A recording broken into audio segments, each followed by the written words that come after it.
welcome back to I.C.U. Live. I'm your host, Myles Maestro, and today it is just me. My co-host, Austin, is out for the day, and I'm here joined by my good friend, Pat Ron, baby. What it do? Welcome, bro. Welcome. Thank you for Appreciate you being for on. having me. This Appreciate is you having me. We're diving into the message of the song Fear that just came out last month. Word. About facing your fear, about being someone willing to stand up for what you believe in, being Yeah, someone willing to have a voice. And I think that your profession as a musician definitely operates in that realm of yeah. you gotta know who you are to be able to share who you are poetically through music and through Oh, poetry. So, facts. just give us a little background for the people who don't know who you are, how you got into it, and then just any life story you want to give along the way is perfectly welcome. Bet. Well, shit, I go by the name of Pat Ron. Um, Originally from New Orleans, Louisiana. Moved to Texas when I was like 10, 9, 10. Hurricane Katrina and shit. The whole family relocated. And I've been making music, bro. Honest to God, since like 5 years old. Like I could probably call my mom and fact check this shit. About 5 or 6 years old, I've been writing songs and shit. And like I have two older cousins, and one of my cousins he would rap too, and the other one he'd get on the little piano thingy and like play the make the beat and shit, and like we'll rap in front of the family. So like that's been like just rap and music has just been like very big in my family and my culture. And like being from New Orleans, seeing Lil Wayne, like Lil Wayne has been famous since I was a kid. Like, you know, he went to the same high school my mom went to. So like it's just being in like a close proximity. I saw Lil Wayne at the mall as a kid, 30 deep, baggy ass pants, big ass puffer jacket, like just seeing Wayne like so early on, I always been inspired. Just always felt like I was gonna be the next Lil whatever to rap. You know what I'm saying? And Hmm. that was like one of my main inspirations, just seeing Wayne and Cash Money and No Limit and shit like that, and trying to be Bow Wow or trying to be Wayne and shit. And yeah, it just kind of started from there. I graduated high school, and I would say like not to age myself, I graduated 2013. And like I would say about 2014, I started really like taking this shit serious, trying to figure out like everywhere I need to be and who I need to know. How do I get on shows? How do I do this? How do I do that? I didn't even know how to upload my shit to streaming. I just knew how to do SoundCloud. Like I was just trying to figure it out. And then I say 2015, me and my boy Ease, we got like a big break, a record label, heard the song, flew us to New York. We did some big shows and shit with like Joey Badass, ASAP, Cardi, and it just kind of started unraveling from there. 2015, I was like, oh, this I could do all this. Like just and just haven't stopped since. Look up. It's fucking 2026, bro. Shit crazy. Yeah, it is. You've been doing this for a while. I remember Shit. being in high school. I didn't know it was you at the time, but Yeah. uh, I heard your song, the pre-roll. Yeah. A buddy of That's mine the showed one. it to me. That was the one that took off, you'd say? Yeah, that was the first one that got like to start getting us like major looks. That Hmm. was the first one, like, and from that song on, like me and Ease kind of we didn't even know each other. We made that shit over the internet. Like I was a fan of his song. He had I can't remember the name of his. I think he had a song called like Tsunami or something. And he had this crazy rapper on there named Nature Net. He's from Dallas. Like this nigga is one of the best lyricists I ever heard. And I was like, who the fuck is these niggas? Like, I'm like, bro, I'm like, this is who I need to work with. Like, once I heard the shit, I was like, this is a sonic direction that I know that I'm going in. This is who I need to work with. I found the beat, recorded my verse, and sent it to Ease, and I mean, he sent it back, and it's just been magic ever since, bro. Really? Yeah, bro. Do you think at any point when you were starting to make music, because obviously there was a bunch of songs you released before the pre-roll came out. If Yeah. you've been making songs since you were five, obviously there's a lot of trial and error. Was there ever a point where you faced doubt or like uncertainty of what the future held for you when it came regards to not just, or was it ever hard, I guess, from a song standpoint to know or be authentic in who you are while you were making music? Did you have to try a lot of different things before you kind of found the lane you liked? You mentioned the sonic, you wanted to be in that kind of sonic space that these other artists were in. Uh, Yeah. were you having to explore a lot in the beginning to find kind of your lane, if you will? Uh, I wouldn't say explore a lot. I think I always been known for like the weed and shit, like just from a very early age, early enough where I don't even want to disclose the age. And getting through high school, like everybody know I'm the nigga with the weed. I'm the, you know what I'm saying? So like the weed shit has already kind of been attached to the brand. And then when the pre-roll, by the time that song came out, it was like we getting recognized for weed shit. So I think it was easy to kind of stick with the weed shit. I just had to figure out sonically what it was gonna sound like, the soundscape. You know what I'm saying? Yeah, I absolutely. was listening to like Wiz Khalifa and Kid Cudi and like Lil Wayne and all these niggas in high school. And that's like three different worlds. So like 100%. I didn't really know where to get beats. I had to go on YouTube and so I think honestly, I think I really realized like, okay, I just need to follow Wayne's blueprint by the time I think it was like No Ceilings or something came out. And I got a secret mixtape like that I made in high school. It's on the internet. If you can find it, you can find it. But I made a whole mixtape and I pretty much every beat Wayne rapped on those ceilings, I pretty much tried to like recreate that in like that was like my first like mixtape. And it's called Stop Drop and Roll Up. And yeah, I think I was like just figuring it out through Wayne. And then I realized at a point like the songs that sound more focused for smoking and more sonically appealing to a smoke audience was doing better numbers and doing getting better reception. Like one of my songs before pre-roll, like I had a song called Indica. Indica, pitch up in the cut. Yeah, And like the response was just so crazy. Like it was just like, bro, like, it was just like niggas never heard no shit like that before. So I think from Indica, I knew like this is the lane, this is the beat choice, this is the direction I wanted to go, type shit. that's cool.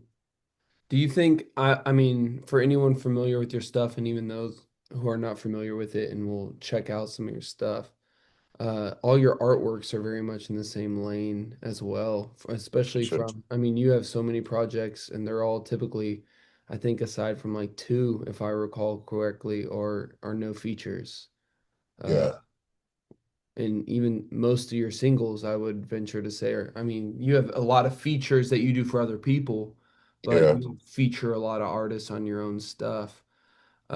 You've kind of built your own world, I would say, with each project and kind of absolutely. done the whole like Marvel world building type thing. Do you think that that kind of artistry, when it came to blending something, as like from the outside looking in, uh, it's not just stoner music, I would Yeah, say. yeah, yeah, Weed may be a part of the brand and yeah, whatnot. Uh, but there's a lot more of, I would say, deeper elements to the stuff that you're doing.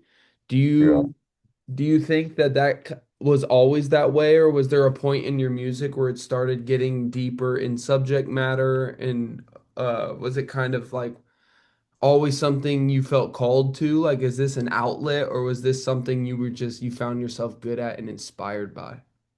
Hmm, that's a good question. I think I always been inspired by music, and I think the weed shit was kind of like just the foundation early on. You know what I'm saying? Like, Hmm. it's definitely not everything my music is comprised of, but sonically, I felt like that was the foundation, like just saxophone samples and like more laid back shit with drums, and like I think that's just more of my tempo and my cadence, Hmm. like if you meet me, I'm pretty laid back. Like that's just my vibe, like that the soundscape, like that I want people to imagine me for, like it's that type of shit. So I think that was the foundation. And then the more I became like awakened to shit and like figured out, oh, I could incorporate that in there and you know, uh jet fuel don't melt still frames and just slide little shit in songs, not trying to be overly preachy but just sliding in just to get niggas talking about it or get niggas thinking about it, like whatever the subject matter may be. But I think the weed shit was the gateway. It's a gateway drug in that sense. Like it was the gateway to lead me to all these other realms and shit that I feel like I can conquer lyrically, Yeah. linguistically. Yeah, I mean, that totally checks out. I'm curious, you joke about it being gateway. I've had my own experiences with weed and all that stuff. Do you Yeah, think that weed, like kind of venturing off the music subject just briefly, do you yeah, think that do you think that itself as a product forced you to start thinking about things differently? Do you think that maybe it was your community, like your friends, who started thinking about things differently or looking beyond the surface? Do you think that like substances like that played any role in seeing absolutely, reality differently? absolutely. And I don't want to totally credit it because it's not the only path to reach what I would like to think of as like some sort of enlightenment or like just being like more aware and self-conscious and just. But I think weed. Once I started doing weed, like it just, I don't know, it just opened me up to different types of people. It put me in different type of environments that you would not be in if you didn't smoke weed. It connected me with people that we would never even probably sit down if it wasn't for the weed. Like, and then now we realize, damn, we got all this same shit in common, and the weed brought us together. So I honestly do feel like weed had a part of it. Like, I think, it's a very social, I hate to call it a drug, but it's a very social, activity. Hmm. Like you generally people are with a group of people or with multiple people, and these are the people that you smoke with, regularly. So, it's very social, and I think, it opens up the talking points. It just I don't know, yeah, the weed, I would definitely credit weed and other substances. Um, I mean, shit, I can explain it technically, not to be too long-winded. No, go ahead. Okay, so mushrooms affect, they release serotonin in places of your brain that doesn't normally get serotonin. All mushrooms are doing is your neurotransmitters, it's sending signals of serotonin to neurotransmitters that doesn't usually get serotonin. Therefore, you feel a psychedelic feeling. You know what I'm saying? So it's a pretty simple process, and like people getting happiness in parts of their brain that they don't normally receive it, like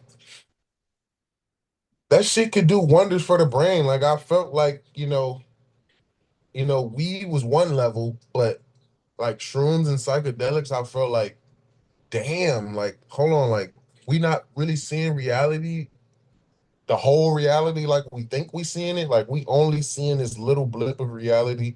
Like we don't see blue light, we don't see bird's eye vision, we don't, you know what I'm saying? So many other Mhm. like aspects of like perception that we as humans are very limited to, and we can only see these things under substances or with fucking radiation to see inside your body, and you know, Yeah.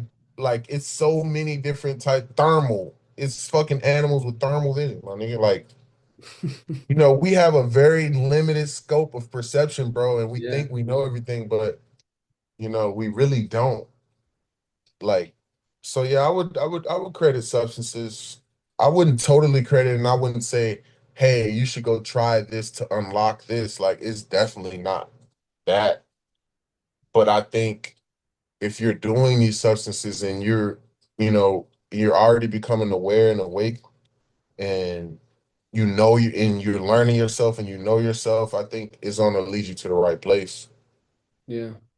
But There's a there's a bunch of stuff that I would say just as human beings we don't see. Have you seen the video? I've seen it online. It's been a while, but it's someone holding a camera while they have a spider in a jar. And you know on like oh, and it hit and and the yeah, they laser touch hits like the to focus on the spider and it like moves yeah, out of the way every time they yeah. touch it.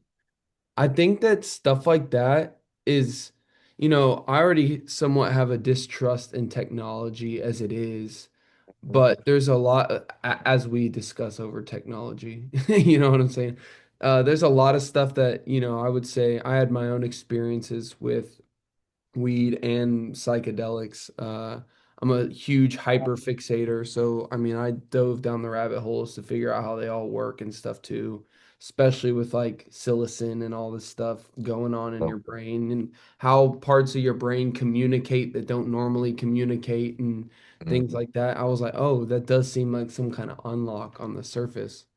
So I got into some of that stuff and I was like, oh, at first I thought I was getting a lot of answers and then I found I was getting um, a lot more questions along with it. Yeah, Do you think definitely. that there's any aspect of this stuff that's, because obviously even within your music, there's I mean, just making music in general, I feel there's some sort of spirituality behind it.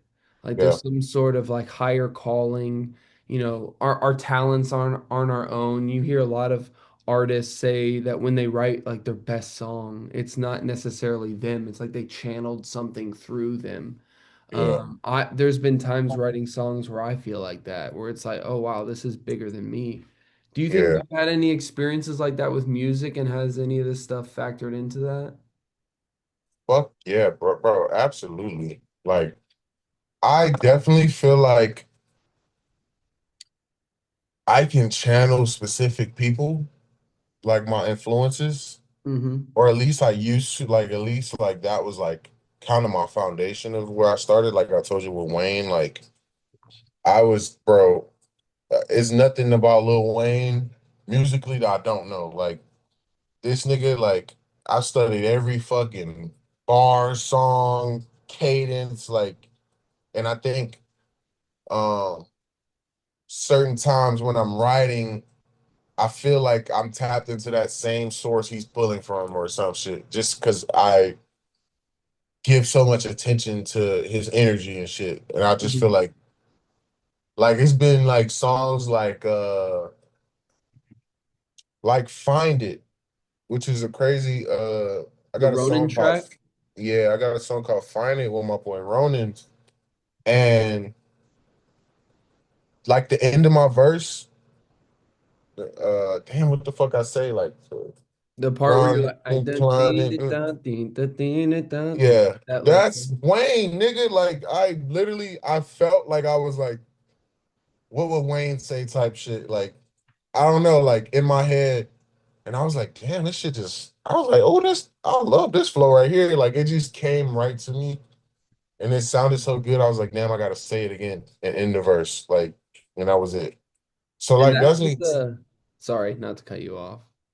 You but can that's continue. like a specific example of like I felt of pulling from a source or you know, a existing energy in the realm or some shit. I don't know.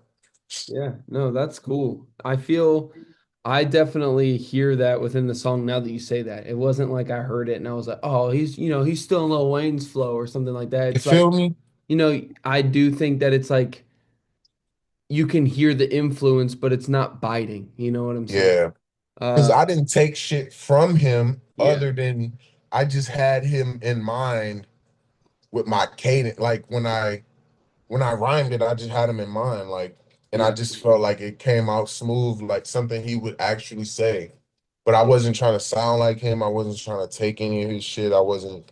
I just felt like that's my source. That's the guy I look to, like yeah. writing wise. Yeah.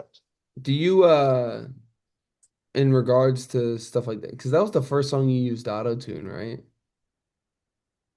I think it's like, Because you don't it might use be it like three too. or four songs in existence where it's like auto tune on my shit. Yeah. But that's the biggest one for sure. Yeah, because I feel like Lil Wayne's sound, at least in like 2008 era, was very like auto-tune forward and stuff Exactly. like that. And I really like that era of his stuff, Yeah. especially. I think of like How to Love or Right. his verse in Down, the Jay Sean track. Mhm. Uh what are some other ones in that era that were just really good? I Man, mean, and he had so many, the whole oh yeah. dedication three, basically. Yeah, Shit. yeah. The whole thing, all of the Carter 3, the Carter 4. I remember the Carter 4 was like one of my favorites. But that's probably my favorite Wayne album. Yeah. Honest to God. Like I love two, I love three. Before, I think I was in high school, so that's my era of Wayne. Like I feel like he was rapping at his peak. He Yeah. had 6 foot, 7 foot, Mega Man. Bro, was so many songs on Carter Four where this nigga Yeah. is rapping Yeah. at the President craziest Carter, level. blunt blowing. Blunt blowing. Oh my God. Andre 3000 was on the album. It was Oh, so that it was interlude with Tech Nine is on that one too. sick. Sick, That was the bro. first song I ever heard Tech Nine. Damn, Um, for real? That's yeah. crazy. I had never heard of him until that point, which I was in eighth grade when that album came out, I think. Yeah. Maybe a little bit younger, but I was in 10th. I yeah. was in 10th grade. That Yeah. one, I mean, that was like, oh, this is rap. I remember thinking that Yeah. when that came out. I was like, this is what rap is. I hear a lot of because he's such a good, I mean, I would say writer, but he doesn't write. But you know what I mean? Maybe Yeah. organizer of thoughts. He's a good reporter.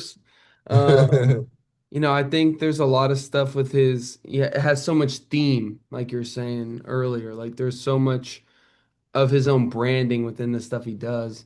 I'm curious. Yeah. I remember hearing songs, and forgive me, I don't remember the title, but every bar was about a different alcohol within the one of Oh, your songs. 187 proof.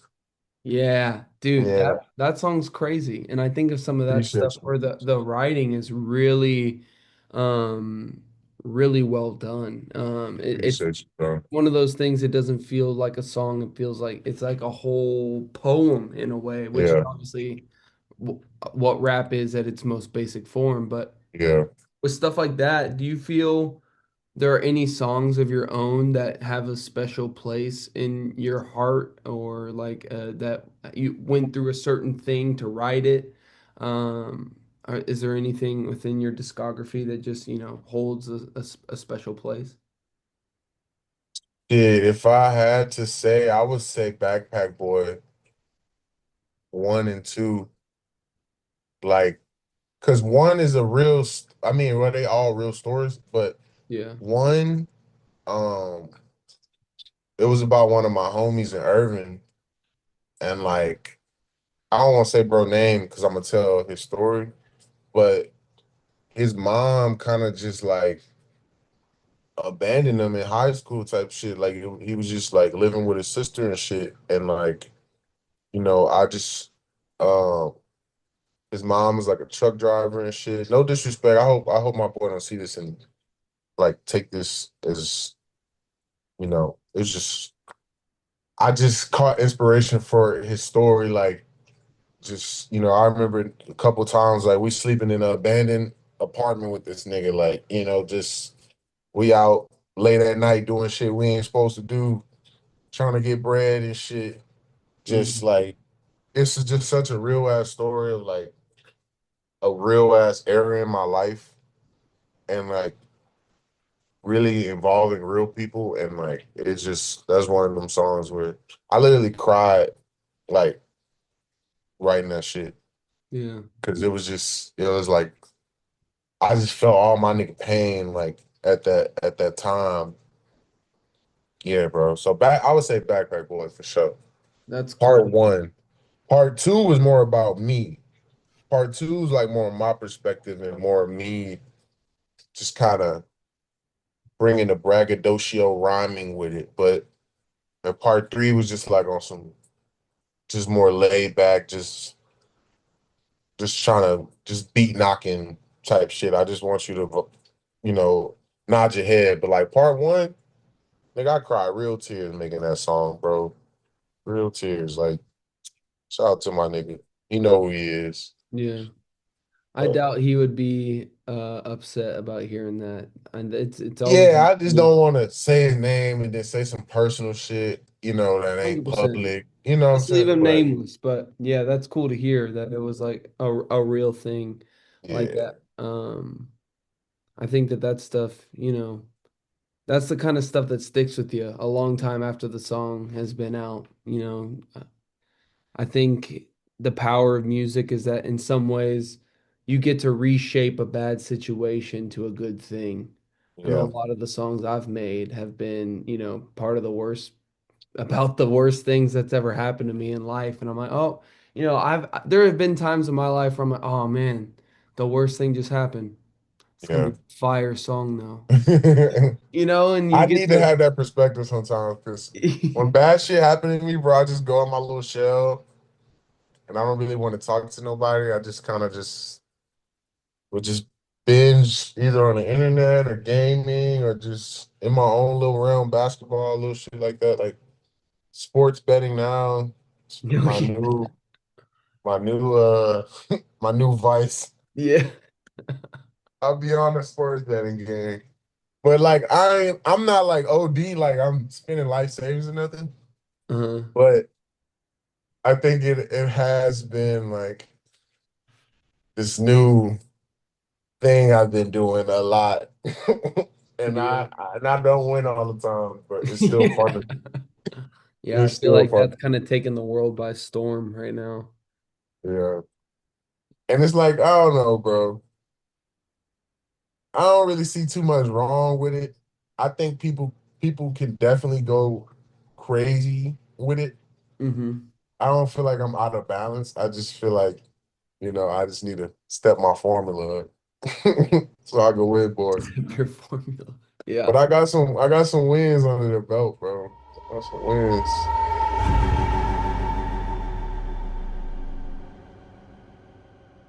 What do your buddies call you? They call you Pat Ron, It Patron. depends on how you know me. Oh, word. Okay. It depends on how you know me. If you went to school with me, you probably call me by my real name. Your But government name. yeah, most people do. There's a few people that went to school with me that just call me that Pat, just out of respect, I guess, or like just I don't know. But Keep it cool. all girls call me by my government name. All females call me by my government name. If they know it, they call me by my government name. Yeah, But for the most part, people just call me Pat. that's cool. I had some people call me Ron before. It's like, yo, What are you doing? Ron gang. That's Right. I don't know why some people be thinking like that's a real name. I don't know. Yeah. How'd you It get comes your from it comes from my last name because I feel like you was about to ask me. Yeah. My last name is Creole in Yeah. French. So I just dropped a E and a R, added an A and a T, and I get Pat Ron. So Nice. Creole. Yeah. You were talking earlier about your music, with like a saxophone and all that. And I was like, man, your music really does sound like you'd hear it in like a New Orleans speakeasy, dusty room, smoking. Appreciate that. Uh, Appreciate that.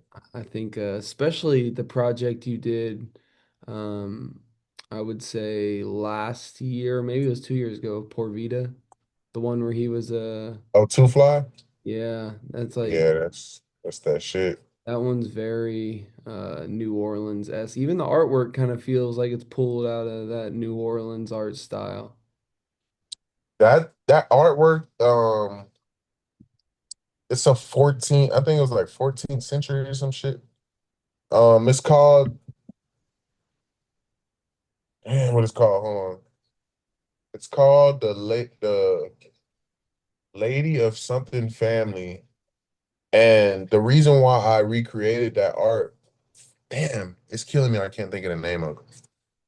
But if you Google "lady with the fly on her head" artwork, it'll come right up. Oh, so the It's fly a was already on her head? The fly was already on her head, gang. I saw the artwork and I was like, hmm, I just dropped highest fly on the wall part one. I saw the art and I had the name in my head for a minute. Like I was like, I'm definitely gonna drop part two. And then when I saw the art, I was like, oh, I could just literally put another fly on her head and just call the album Two Fly. People, I mean, if you know it's a part two to Highest Fly on the Wall, Mm-hmm. but it's, same producer and everything, but, it's its own entity as well, Yeah. Two Fly. So I was like, I'm just gonna take this art, I'm gonna put two flies on this bitch head, and I'm gonna put my face on it, and, you know, got a masterpiece. I don't know. That's my favorite album, bro. Oh, word. That's I my like the favorite color album. scheme of that one. I liked like the black backgrounds with that kind of like bluish green hue to Yeah. it. I Just set the anything that mood. Yeah, it does. It really does. Like all my stuff that's coming out this year or has been coming out this year kind of has a um that kind of I don't know what you call it, like grungy lighting style. Like I feel like that's kind of where I think of it, but also when we're talking 16th century art, it kind of dates back to that point too. So I don't know. Then, bro, hold on 1 second. Yeah.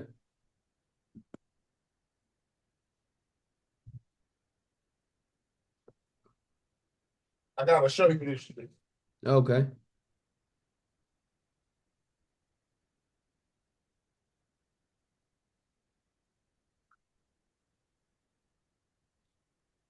Nemo swimming over there.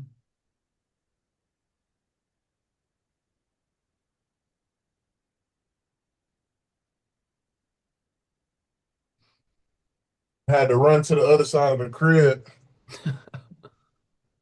Oh, dang. It's an actual painting? Bro, yes, I'm coming different with the art, bro. What Hold in the on. world, bro? I didn't know it was an actual painting. Yeah, bro, I'm coming full size to Dang. scale. Shout out to Christian. Hold on, let me go put this whole back. Hold on. All right. No way.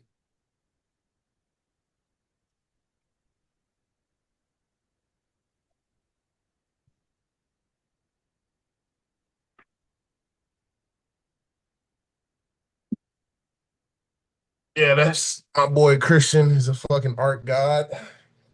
Yeah, that's crazy. That nigga went insane.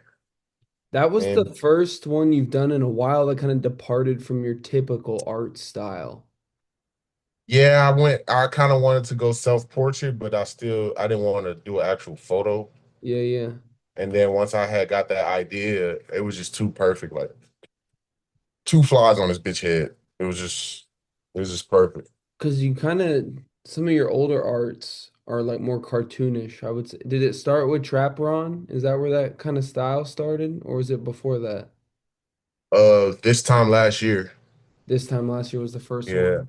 yeah, Because my I think, boy Andrew, yeah, you did the one, what was it called? Texture? You have another one called Texture?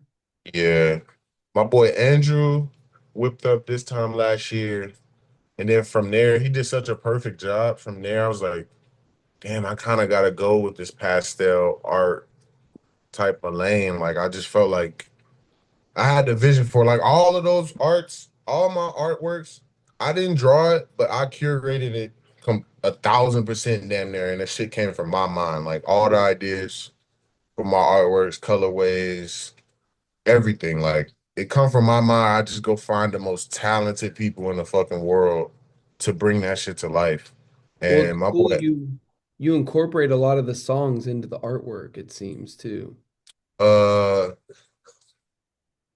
to an extent, I think I did for this time last year, especially like with the track list, and I made it a whole clock with the song titles and like some crazy Hmm. shit. But um, and then I got my girl Cheyenne to do trap around. She did texture. She did what else she do?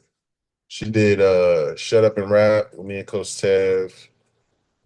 She's insane. She from Dallas too. That's the one She with Zac Efron on it, the Shut Up and Rap. Zach Efron, I think that's on Shut Up and Rap Part Two. Okay, This is not that's I think dope. yes, this is not a part two. Yeah, that's on that. Uh, how did you meet that guy? I've noticed y'all have worked together a bit. Coach Tev, Yeah. how did we actually meet? I'm pretty sure I can't remember the first time we met. I'm pretty sure it was at a show or something.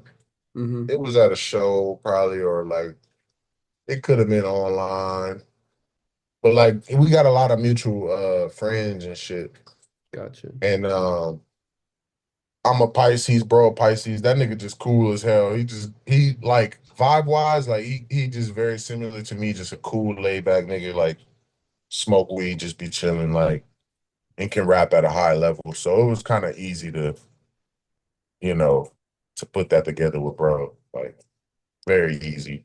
Yeah, Like y'all got cool videos that you do. His stuff has yeah, always got some cool like cinematic type videos with it. that motherfucker is a I think he was a film major at Okay. UNT. So he shoot all his own videos. Oh Like wow. bro pulling the tripod out. He gonna find that angle, that lighting. It's up. Dang, I didn't That know he nigga, was all solo like that. That's bro, crazy. he shoot all his own videos. But I don't think he dropped the video he didn't shoot, if I'm not mistaken. Like everything he shot, his Instagram reels, all that shit. That motherfucker is pulling up with a tripod. He getting it cracking, bro. Oh God. Oh God. Actually So insane, dude. Do you think stuff like that, do you get inspired by other avenues, not just music, like to yeah, kind of obviously art, obviously like the physical art with some of your artist friends, but what yeah. other kind of arts really inspire you in that way? Um, filmmaking for sure. I mean, just watching people have a vision, like I think one of my weakest points, and maybe not my weakest point as far as like creatively in my mind, but just as far as like what I've put out in the world, I don't feel like a lot of my early videos was strong, and I don't really make music videos that often. It's just really not like I would do it more, but it's just very time consuming. Hmm. It's not profitable. You're really spending a bunch of money just to be seen, just for, aesthetic, just for this or that. And like, I don't know, bro. I really just I ain't gonna say I don't care, but I didn't have the passion early on in my like career to like really be, on the IG reels and I'm gonna have this. Like I don't know. I was just like, I don't know. I'm just letting the music speak for me. I'm just dropping music. You'll see me when you see me. I'm just like a rare figure. I pop in and out of this shit. I don't know. That's kind of how I view my shit. Like I'm not really trying to be overly seen. I'm not finna be the guy making TikToks and IG reels, posting IG every fucking day, trying to get in the algorithm and all that shit. I don't know. This is not my passion. Yeah. Like I'd rather just write music I care about, drop it, figure out creative ways I can release it, If I don't have a creative way to release it, I would just drop the fucking song and promote it. And it's been like that 11 years, gang. Mm-hmm. 11 years. No, I never paid for promo. I've never paid to get on no platform, no playlist, no none of that shit. All my streams, that shit is Pat Ron, nigga. That ain't no entity. That ain't no I got a secret deal like some of these niggas. Mm-hmm. That ain't no none of that shit. Like none of that. That's just straight me, Instagram, Twitter, all my social media avenues, sending out the song, emailing the song. You know, I know it's more. I definitely I get more inspired by the business than other shit. Like just being able to produce and manufacture my own merch and my own CDs and all that type of shit. Like that's what that drove me, like that was my drive. Like I haven't really dropped a CD in a while. I had like kind of lost demand for CDs. Like niggas wasn't buying them like over there. So I came out with the vinyl. I was like, fuck it, y'all gonna buy something. So like making the merch and the products and shit is really what inspires me because like it's it takes money to do that type of shit. So just strategically making shit and like being creative and profitable, like that's my strong suit. My strong suit not really being consistent on Instagram as far as making content like visual content. I'm more sonic and business oriented. But I wish I had like a skill set like Ted where I could just go set my camera up, stand there, look cool, and then edit the shit. My friends have that talent. I don't, like my boy Ooze. Mm-hmm. I watched this man teach himself how to edit videos. I've watched him, like teach himself all these different things where he using AI with editing, like not generating the content, but like AI as far as like graphics and like just, Yeah. like I'm watching this man evolve and I'm like, damn, okay, what skill set could I add to my shit right now that would like turn me up? Yeah. That's kind of what I've been at the drawing board like all this year. I just been dropping singles, just, Mm-hmm. keeping my shit out there, but I'm just at the drawing board right now. Like, I think I'm not really due for a rebrand, but I'm just due for just something new, something fresh, something, and I don't know what it is yet. So I'm just chilling until we just keep making songs and stacking them until I find whatever the fuck I'm looking for. Yeah. I mean, one of the first things I noticed from you was kind of the business mindset that you don't see a lot, especially in, I would say, this area of musicians. It's Yeah, all very monetary in the sense of like publicity and yeah, how big is your online presence and stuff like right, I even tried to play that game for a while, and it's tiring. It's really tiring because I think a lot of it's fake.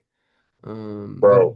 I've noticed and have respected the fact that you have not really diluted into that. Yeah, You very much have been but organized.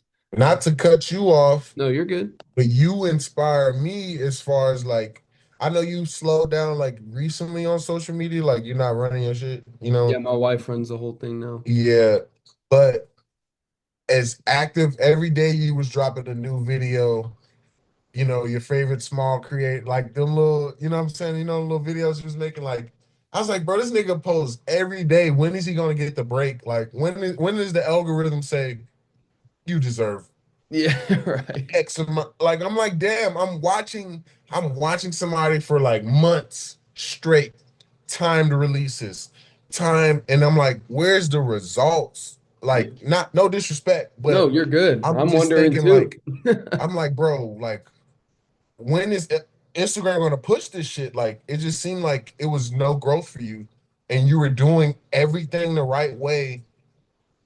Like I was just like, what the fuck? Like, Yeah. this is, it was inspiring to me. Like, damn, okay, bro is still he don't give a fuck. He just Yeah. You gonna somebody's gonna like this shit. Yeah. Somebody's gonna, fuck with it. But in the same breath, it was like, that's his route. I don't have to take the same route. It's Mm-hmm. not no guaranteed it's gonna work for you to drop all this content route. Yeah. But people be telling me like, bro, I just feel like if you drop more content, more visual content, your shit good. So like you gonna go up. Like, and it's just like, okay. When I drop my next tape, I might put a visual for everything and just see what the fuck it do. I Mm-hmm. done had a Mirror was a $10,000 video, bro. I didn't pay for this shit. A company sponsored it. Up on Game Network. Shout out to Up on Game Network. It's owned by ex NFL player. Oh, that's And yeah, and I got two fans, they brothers, but they work for him and they do his camera shit. And basically they got a budget for a series and they got me in for a video as a part of that series. So sick. I got a I'm talking about Rolls Royces. It was a mansion. It had models, pool, like just the full nine, like, full camera crew, like 10, 12 people, lighting, all this shit, like in LA, like real camera crew, real. I think the video got a couple thousand views, and I pushed that shit as hard as I could push it. Should I have paid for promo, maybe? Or like, I don't fucking know. Yeah. But where do you pay for promo? Do you just I don't even know how to even go about Yeah, me either. that type of shit. It's just like, damn, bro, I pushed that video so hard. The video looked so good. Where the fucking views at? Yeah. The song is crazy, nigga. Like one of my most lyrical songs ever. Like on a crazy Por Vita beat. Like where the fuck is the views? Like, the shit do good on streaming, but where the fuck is the YouTube views? Like YouTube is probably my weakest suit musically. Like it's not. It's my probably my smallest outlet. Yeah. Only my like legacy fans is going to check my YouTube for, shit. But it ain't really like I'm not growing on YouTube. And I think it's because I got some flag videos early on. So I don't know. Like shadow band or something. I could be shadow banned and I don't fucking know. I would just need something to go viral. And then that traction goes to YouTube, and then Yeah. YouTube puts me in the algorithm. Like it would have to be something like that. But YouTube ain't going. I got my MK Ultra video. Like I got a homie snorting cocaine in the video. We got weed baggies, all kind of shit. Like we was just fuck it. We put everything in the video, and it was out for years, and they like flagged it like 2 years ago. It was like Oh, dang. there's like this video is demonetized or some shit. Like they basically was like, don't even appeal this. Like we have thoroughly checked and Dang. confirmed. Bro, I swear to God. I still try to appeal that shit. They're like, It this was ain't like a no one, Wolf of Wall Street bro. vitamin D powder. We know what that Oh is. God, bro. Like, and it was a quick scene. It was like in reverse too. Like, still got my eyes. That's crazy. Well, So, I'm curious. We're talking about views. We're talking about some of these other demons that come with music that not a lot of people see on the surface. Do you think any of that has influenced the music you write? Has it influenced you as a person? Do you think any of it like weighs on you at times? Is there any of that but that like the evil in the music industry. oh, we can go there too, but I was more thinking like, does any of like you're putting your heart and soul into something, and I can attest to this. Like you said, I was posting 10 times a day at one point. Yeah, Like there's a point where you hit and you've been doing it for I did it for a whole year to see what would happen if anything would change, and barely yeah, anything changed. So yeah, I was like, okay, so it's all that effort in monetizing my every piece of life. Is that really, is it bringing value to other people? Is it bringing value to me? Is it changing the scope of anything at all? And the answer was ultimately no. So I kind of started like self-reflecting and feeling as if I was honestly feeling worse about it at the end of it than I was feeling about it at the beginning. Because before I even put in that kind of effort, I was like, oh, okay, well, like maybe if I did that, then I would know Like then it would take off. Well, then you do it for a Yeah. whole year and nothing changes. If anything, Yeah. you're seeing less results. People muting you or whatever, because you're Yeah. posting so much. It starts to weigh on you as an individual, and it's kind of like it forces you into a state of reflection. And obviously, I'm Mm. speaking from my own experience. I'd never Yeah. quit because again, music's kind of my outlet. Like it's how I get Yeah. out the things I go through. I got some other things I'm working on that aren't music that are also going to attain to storytelling and things like that. But, it does weigh on you. I can honestly say there was Hell times yeah. where I was like, dang, bro, like what is going on? Like what am I doing? Have you ever had moments of like reflection like that? Bro, my lows, I had to be great. I ain't gonna lie. I got a lot of shit to say. Yeah. Bro, my lows, I was like, damn, bro. My lows is like getting paid a enormous amount of money to perform at Bomb Factory and not even getting to perform. Being there the whole show, 2 minutes before my set, the producers handed me the mic. I'm getting ready to go on, and the fucking host of the show runs out and like, we got to cut the performance. We don't have enough time. The venue's gonna close the venue if we don't start the main event. Da da da da da da da. And I don't even get to perform. And I practiced months for this event. No, I was gonna do no vocal. I brought out Coach Tev. I had Kyle Cannon flying from Florida, come DJ. Like, and then 2 minutes before I got the mic in my hand, about to walk out, and they just shut my shit down. Nigga, that shit sent me into depression, nigga. Yeah. I ain't gonna lie, and that wasn't even my biggest show ever, but it was like a big moment for me in Yeah. 2024. And it was like, what the fuck, y'all really? I'm like, I can't go do one song. I was like, bro, let me go. I was like, you gotta let me do 2 minutes, bro. I like, you gotta let me touch stage, do something. You know what I'm saying? Like, Yeah. bro, they wouldn't budge, bro. And it was like, damn, like this moment that I really thought was just built for me. I got paid to be here, everything, like, and it just got took from me. And it was like, fuck, bro, this shit, like, damn, like, what the fuck? Like, I worked so hard for this shit. Why did this moment get taken away from me? Like, is it anything in the universe that could explain to me why couldn't I have this moment? Like, I don't ask for much. I earned that shit, bro. Like, I earned this moment, like, and it was just like, damn, I didn't get it. And it was like, fuck, okay, this my lows though. It took months of reflection to really realize like that's my lows, right? You know what I'm saying? My life, that's a low. You don't really get no lower than, you know what I'm saying? Like I don't know if you can see the skin. A nigga live good, bro. You know what I'm saying? Nigga eat good, live good, smoke good. I be chilling. I'm not problematic. You know what I'm saying? A nigga, I got everything I want. I'm not rich. I'm not rich at all. I still work every day for my money, but it's just like I'm just happy. I'm just content. Um, but that shit really, bro, that shit hurt my spirit, bro.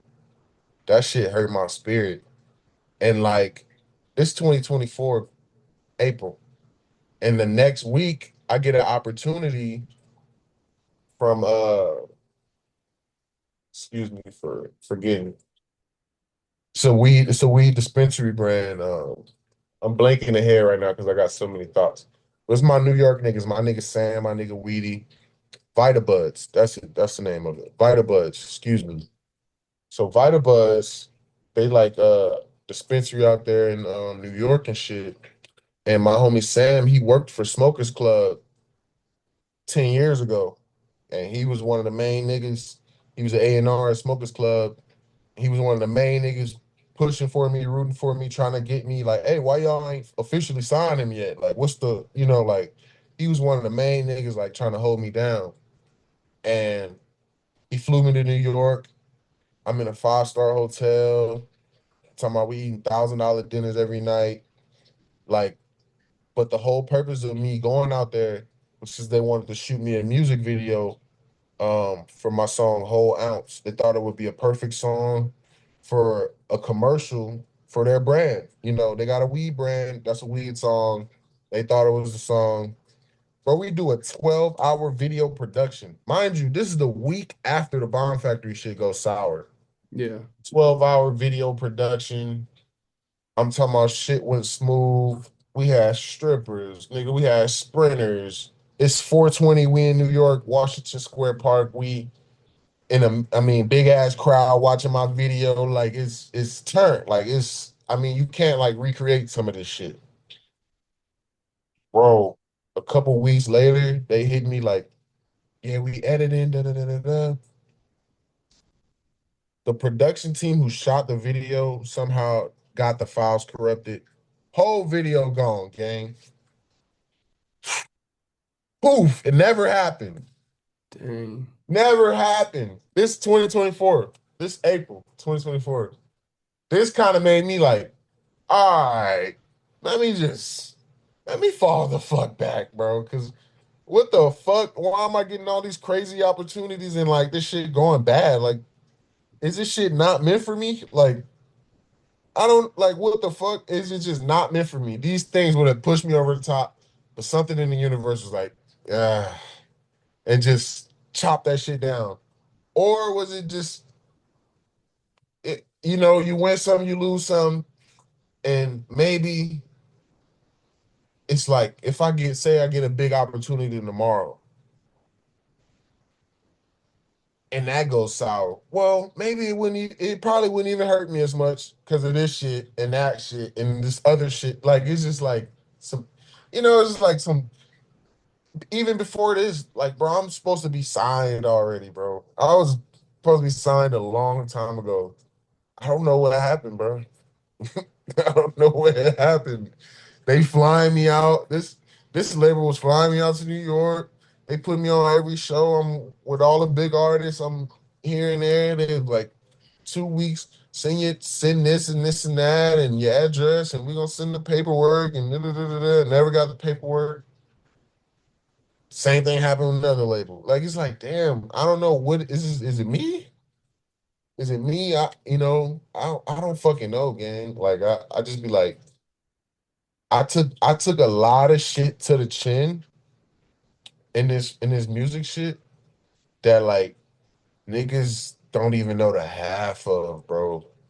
Niggas don't even know the half of. I ain't never even really post about or say nothing about or publicly speak on, but I just I think I learned with this shit just like nothing is promised in this shit, and this shit is just, this is worldly shit. Like, Mm-hmm. at the end of the day, like this is really worldly shit. Like I know it's music and it's our passion and it's like, but like the entertainment and the industry behind it, like this is really worldly shit. And I'm not of the world. Like, so I be thinking like that's the only logical explanation I could have for this shit, why I haven't fully manifested into what I thought I would be at musically, knowing all the resources and talent and famous people that know me and I know them. Like, you know what I'm saying? Like, Yeah. I was just with some famous niggas the other day in Phoenix. Like, sold out show. They had a sold out show in Dallas at American Airlines. I'm VIP. I'm smoking all around the building, everywhere. And I'm in Luca locker room and shit. Just, you know what I'm saying? It's like I hadn't even posted about that shit. Like I still know a lot of, people that's tied in with the industry, like good people, like not no weird ass people or nothing. But like, I don't know, bro. My moment just hasn't fully manifested. I haven't given up on it, Yeah. but it's like a lot of peak moments that I thought would be this is the one. This Mm-hmm. song is the one. You know, I got over 15 million streams, bro, independent. Yeah. And I still don't feel like I'm where I need to be. I done sold over 1,000 copies of one singular album. I done sold vinyls. I bought a car off hoodies, and I still don't feel like. Shout out to you because you did buy one of them hoodies I got or two of them. two. Yeah, I was gonna say or I two. got Matter of two fact, and the yeah, vinyl. You Yeah, already so know. shout out to you. Yeah. But like, you know what I'm saying? Like I still like I'm grateful for where I've come, but I know there's more. And I'm just trying to figure out my lane and where I stand in this world and Mm-hmm. amongst this music shit. Cause I'm not selling my soul for this shit, bro. And I'm not changing anything about me to get to where I am. If I wanted to be an ass kisser, bro, so many asses I'm sure I could have kissed or could have played nice to or could have been extra friendly to or just kept going around just to be around, just to get in the I'm not like that, bro. Like, Yeah. and I don't think it would even make me happy for another nigga to put me on. I think it's gonna fully just hit for me to be on like knowing it was me. It was my work. It was what the fuck I did. I connected the dots. You know, of course, with the God-given strength and power, but it's like knowing that no industry, no, entity did something for me. No bot manipulation. A lot of these niggas, bro, I swear to God, bro, I don't even want to get into exposing niggas, but a lot of this shit is fake. Mm-hmm. This shit is fake. It is more bot traction online than humans. You can Google this shit right now. 2026 is more bots online than humans, bro. Yeah. That's billions and billions of bots. Like, bro, a lot of this shit is fake and fabricated, bro. They will get the fake bot stream or whatever purchase off the front end and eat off the back end somehow. Like all this Yeah. shit. So I don't know, bro. Like I just be thinking, I don't know. I don't know what it'll take for me to really, be able to just buy 100 acres off music type shit. Yeah. You know, Mm-hmm. will it ever be possible for me? It's the goal, but niggas not selling no soul for that shit. Niggas Yeah. not doing no weird shit or nothing like that. I just gotta figure out my path. I just gotta figure out what's gonna work for me. If I could get something to go viral, if I could get, that one song that just does tens of millions of streams out the back. Just I don't know. Just gotta keep creating, keep staying active, just keep being me. I don't know. I'm looking at the board and I'm like, bro, my lows is like niggas haven't seen these highs in their career with my lows. So I'm like, I just gotta stay focused. Everything not gonna go my way. I've been winning my whole life. I gotta lose at some point, I guess. I don't know. Yeah. I Well, I don't know. definitely want to pick up right there. I got a couple questions to follow that. That was a lot, and I appreciate you sharing all that, Yes, especially sir. the fact you say you haven't shared a lot of that publicly. So Oh God. I'm definitely grateful you were willing to tell us all that. So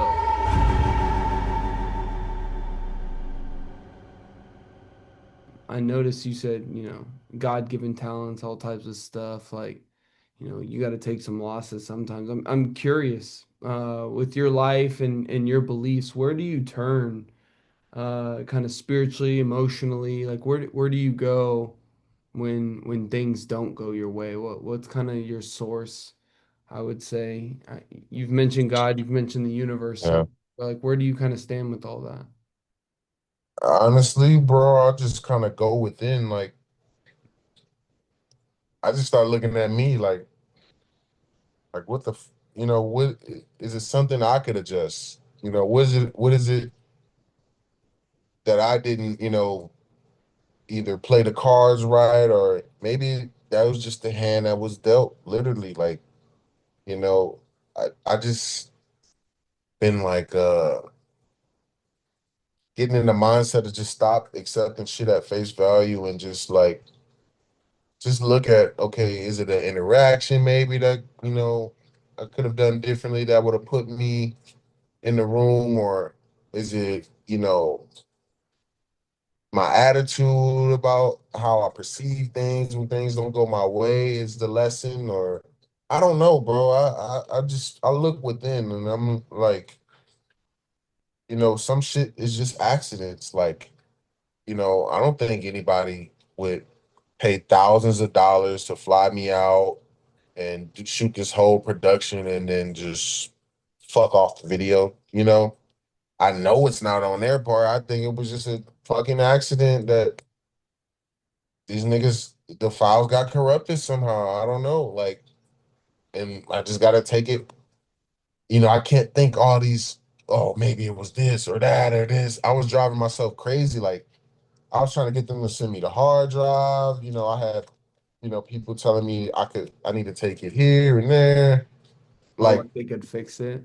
yeah, I couldn't let it go. I was like, bro, there's no way we do all that and that shit is just gone. Like, it was just like, damn, like, is it me? Is this karma? Is this like, you know,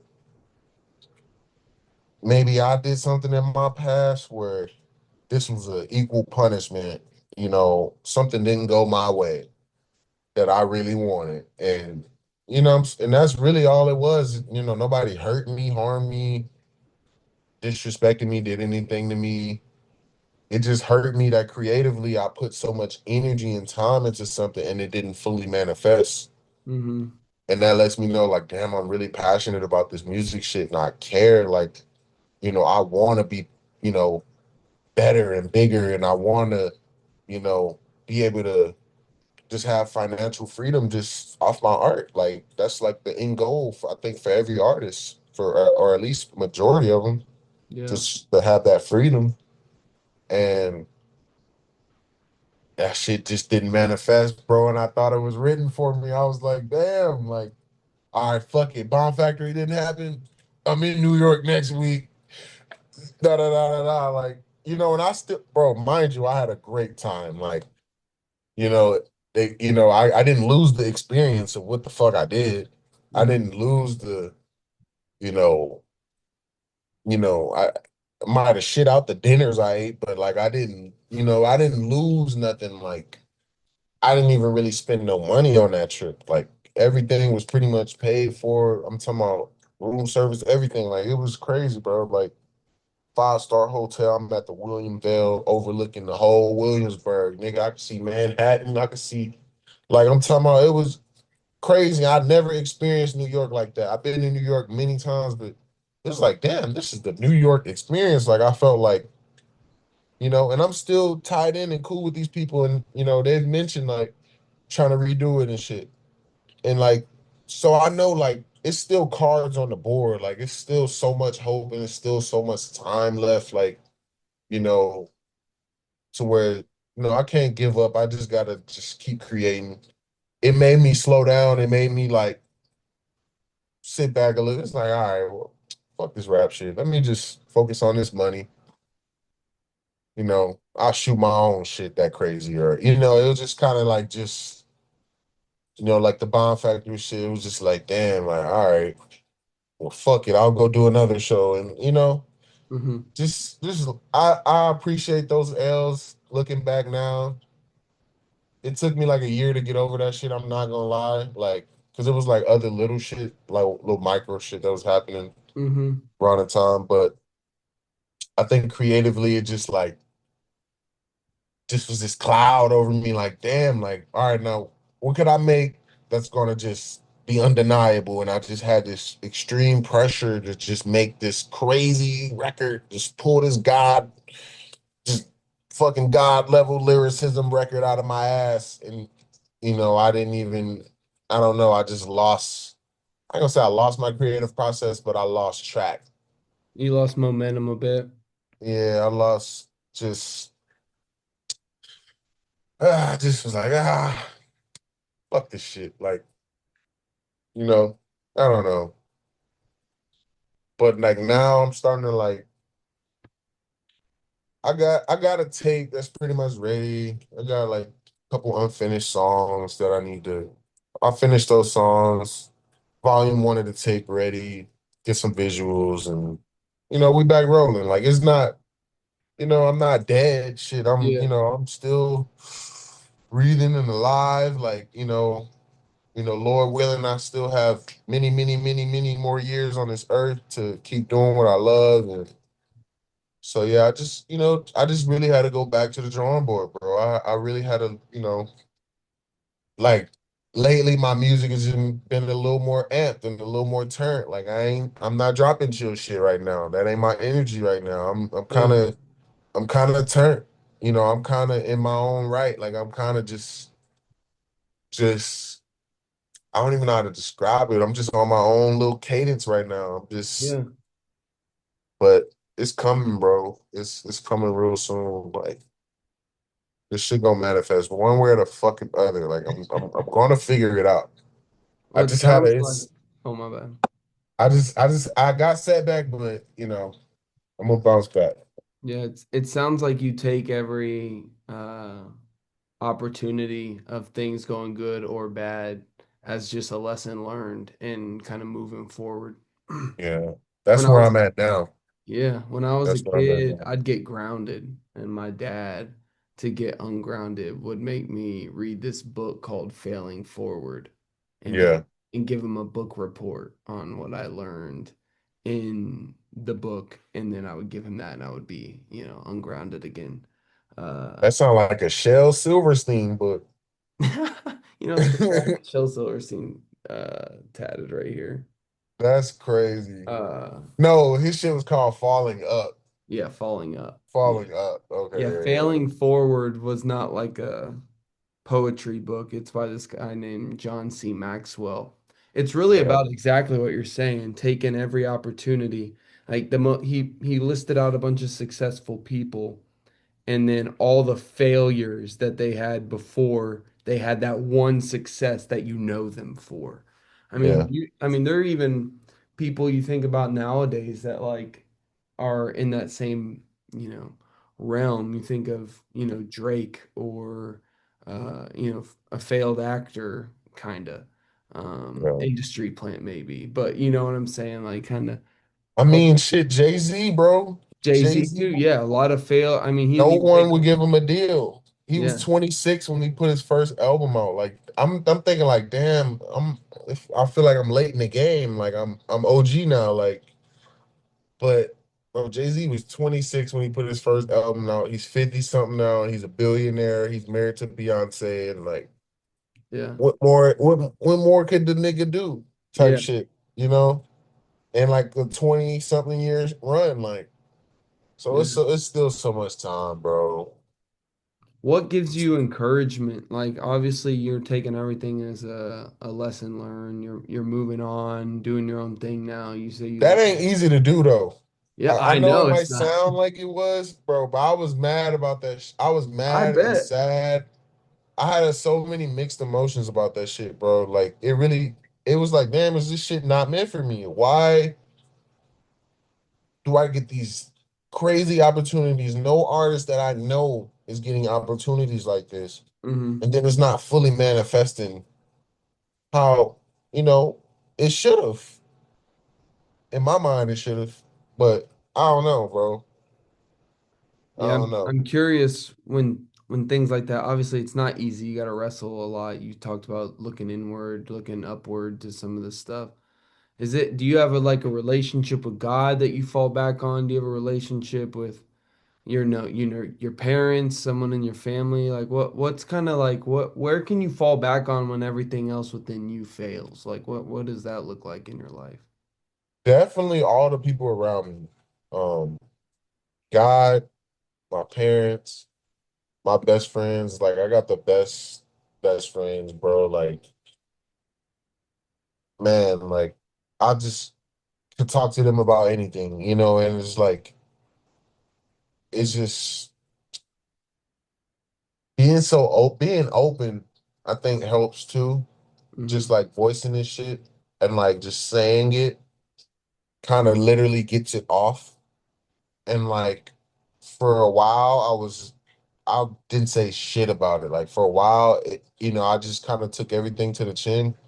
Then I just went on a crazy Twitter rant one day because like all that shit was happening, and then I got a fucking cease and desist on my song Vegetables, like for the sample. And it was like, damn, this song been out 10 years, like 6, 7 years. Why the fuck now? of all the times that, all this negative shit was happening to me in 2024, it's like, why the fuck now? Like, it was just so weird. It was like, I felt like I was under attack, Mm, so it was no other place but to lean on God. What I'm saying? It was no other place, bro, to go. Like, it was just like, God, what is going on? Like, like, and just talking to God just led me to just kind of not blame me, but just look at me and look at how I perceive things, look at, how I take failure, look at like all these things, like literally just change my perspective and I'll have a better I'll live this shit better. I'll be able to heal from this shit better. Like just changing my attitude and the way I perceived it. I was very negative, bro.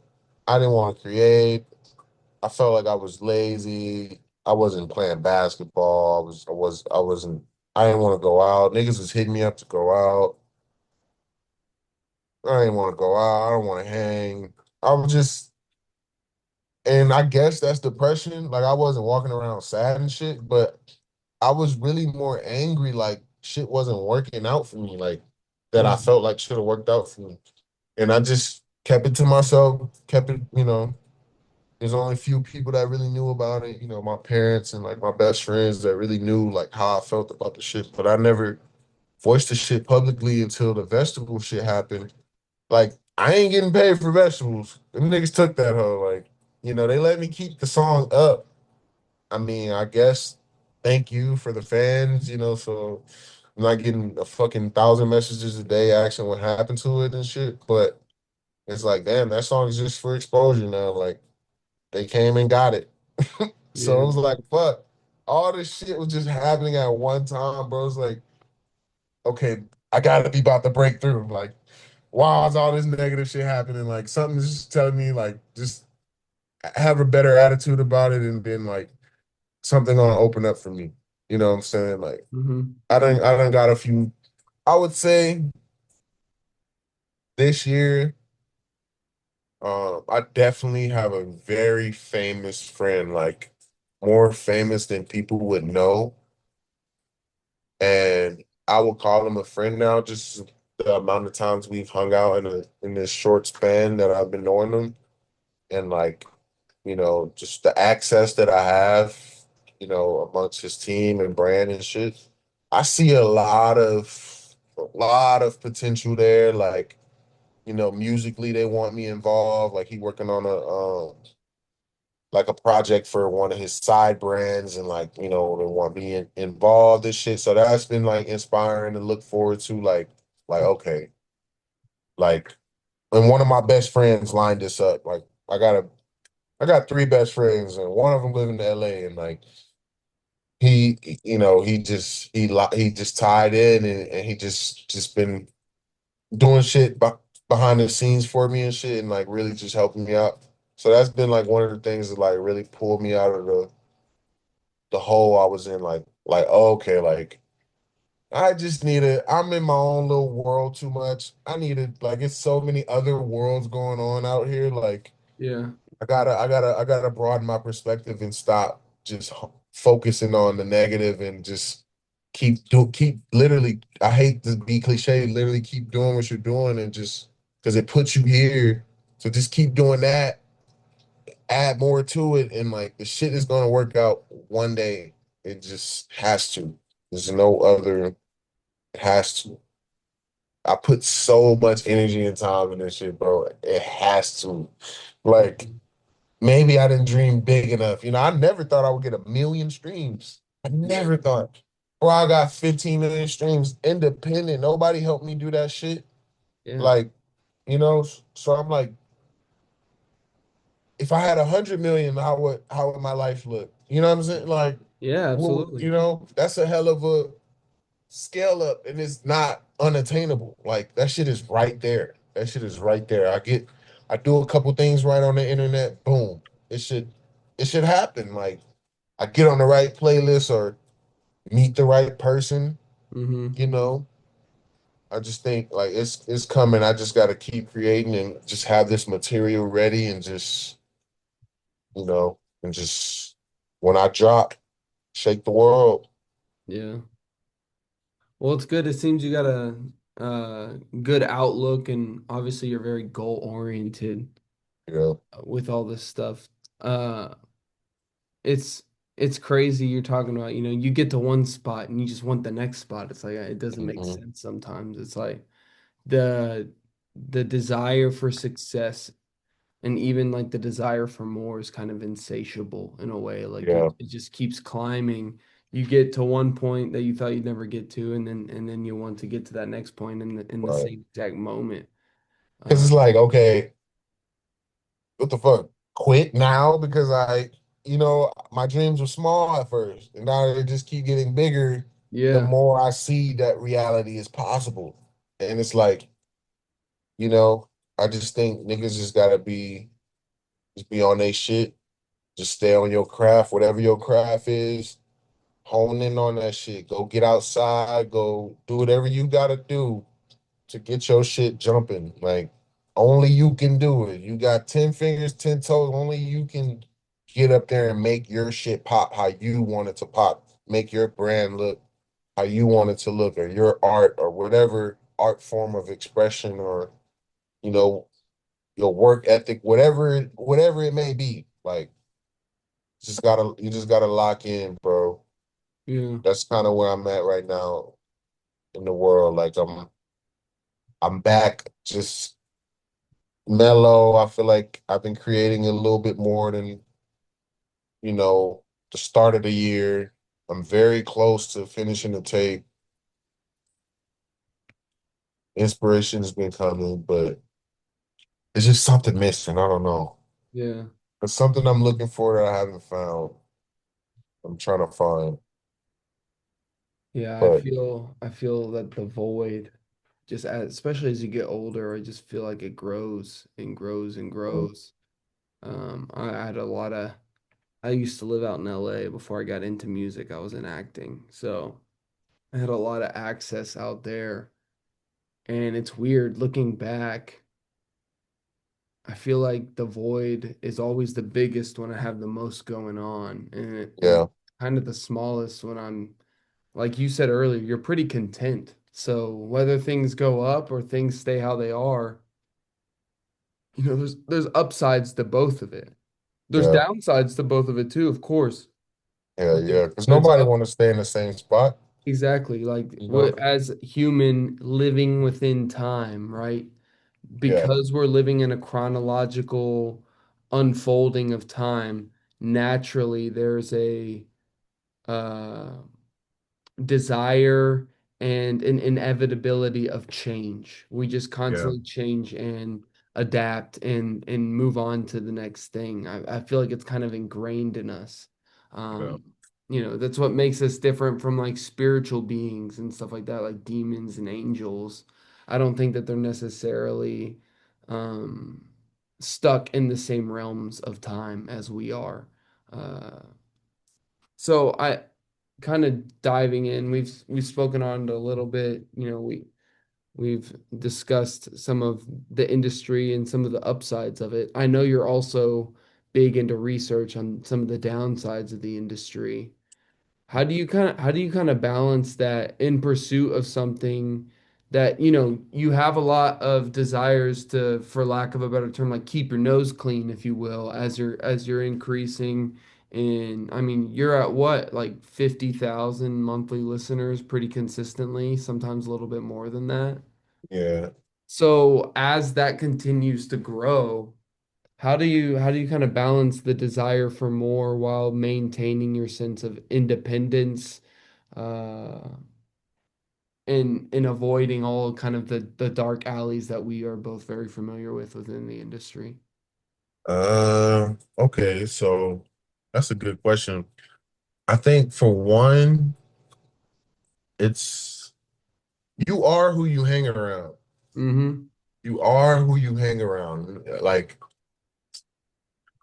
it's no ifs, ands, or buts. If your friend is a certain way, they're your friend for a reason. Like, you might not be identical, but y'all have attributes, so like you kind of are who you hang around. I would say I hang around great people, like people with great spirits, people without malicious intent, or people with that's God fearing, or have some spiritual awareness. And like, I think it's a lot of this shit has been the type of people, you know, that my soul is attracted to. And they also attract. Like, I feel like I find good people and we just lock in and, like, what I'm saying? So one would be the crowd of people that you hang around, and then two, um, I would say habits. I don't have any like habits that would lead me to dark places, like some kind of strange drug addiction, or I'm just a night owl and I'm partying all times of night and I'm outside and just doing nefarious activity. You know what I'm saying? Like, I don't Yeah. have habits that would even lead me in these type of environments. I'm a I will smoke weed and chill at the crib and watch YouTube every fucking day of life, bro. Go outside, play a little basketball every day. Like, I really don't need nothing else, bro. I'm very simple. Like, so it's habits and the people who you be around that's gonna lead you to these type of places. Like, it's really nothing that, like, being spiritually unaware and just out here blind living in the world. Of course, that'll lead you to some dark places too. But yeah, bro, I don't have any trouble navigating this shit because I'm not around no fucking shady ass people or no fucking, I'm around normal, God fearing, family loving people. You know what I'm saying? Yeah. So that's like the number one thing. Like, just being around real niggas, real people, Having a good people routine in a good community. having a good routine, good habits, and a strong foundation of friends, like, or people that you count on, like family or friends. Other than that, bro, I'm not trying to meet whatever A&R or whatever rapper in this room, or like, I don't know. So that's what I would say. Yeah. So when it comes to some of these bigger opportunities, how do you vet the people that um kind of you new people you come into contact with as you move forward, because obviously it's inevitable that you'll meet people you don't know. Do Yeah, your friends in your community and in your family, do they kind of get to meet these people as well, to where you have a little bit more of a um I don't want to say like brainstorm, but you got a you got council, different if you you will. got different eyes, yeah, on the Yeah, situation, to like read and be bro. like, hey man, his vibe, his energy, he seems malicious. There's something in his eyes, there's something in his spirit I'm not rocking with. Do you Yeah, kind of get that kind of vetting process with friends? Is there something like, do you take it to scripture? Do you take it like where are you taking these kind of movements to vet the truth and the falsehoods? yeah. To answer your first question, like, to vet people like that I don't know, which is probably the hardest part. Um, which is not that hard though. It's like vetting someone as far as, like, okay, if somebody hits me up on social media and they wants me to do X, Y, Z, like, you're gonna pay me. And so just seeing how someone does business lets me know what type of person they are, like, to a certain extent. Like, seeing how easy it is to do business with somebody, or seeing how easy it is to, like, come up with an agreement or this or this or that, gives me like a scope of, like, okay, this person, they were easy to work with in this area, but this area they were a little tight with the money, or they were a little this. Mm, It gives me, I don't know, it just gives me a little scope because I don't know you. So, we're talking business. Okay, well, my business is pretty firm. You know what I'm saying? I'm not really budging.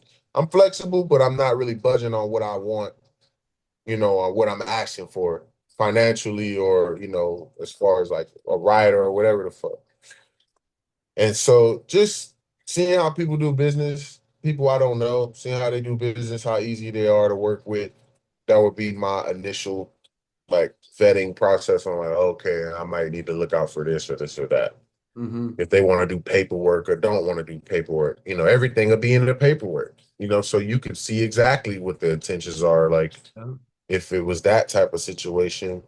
But like, um, as far as like meeting people and getting to know people, I think I'm a pretty cool, laid back guy, I might have some funny commentary here and there. Like, so I don't know. Like, it just I interact with people when, if I get that, if I feel that back, you know, like if I get the same reception, you know what I'm saying?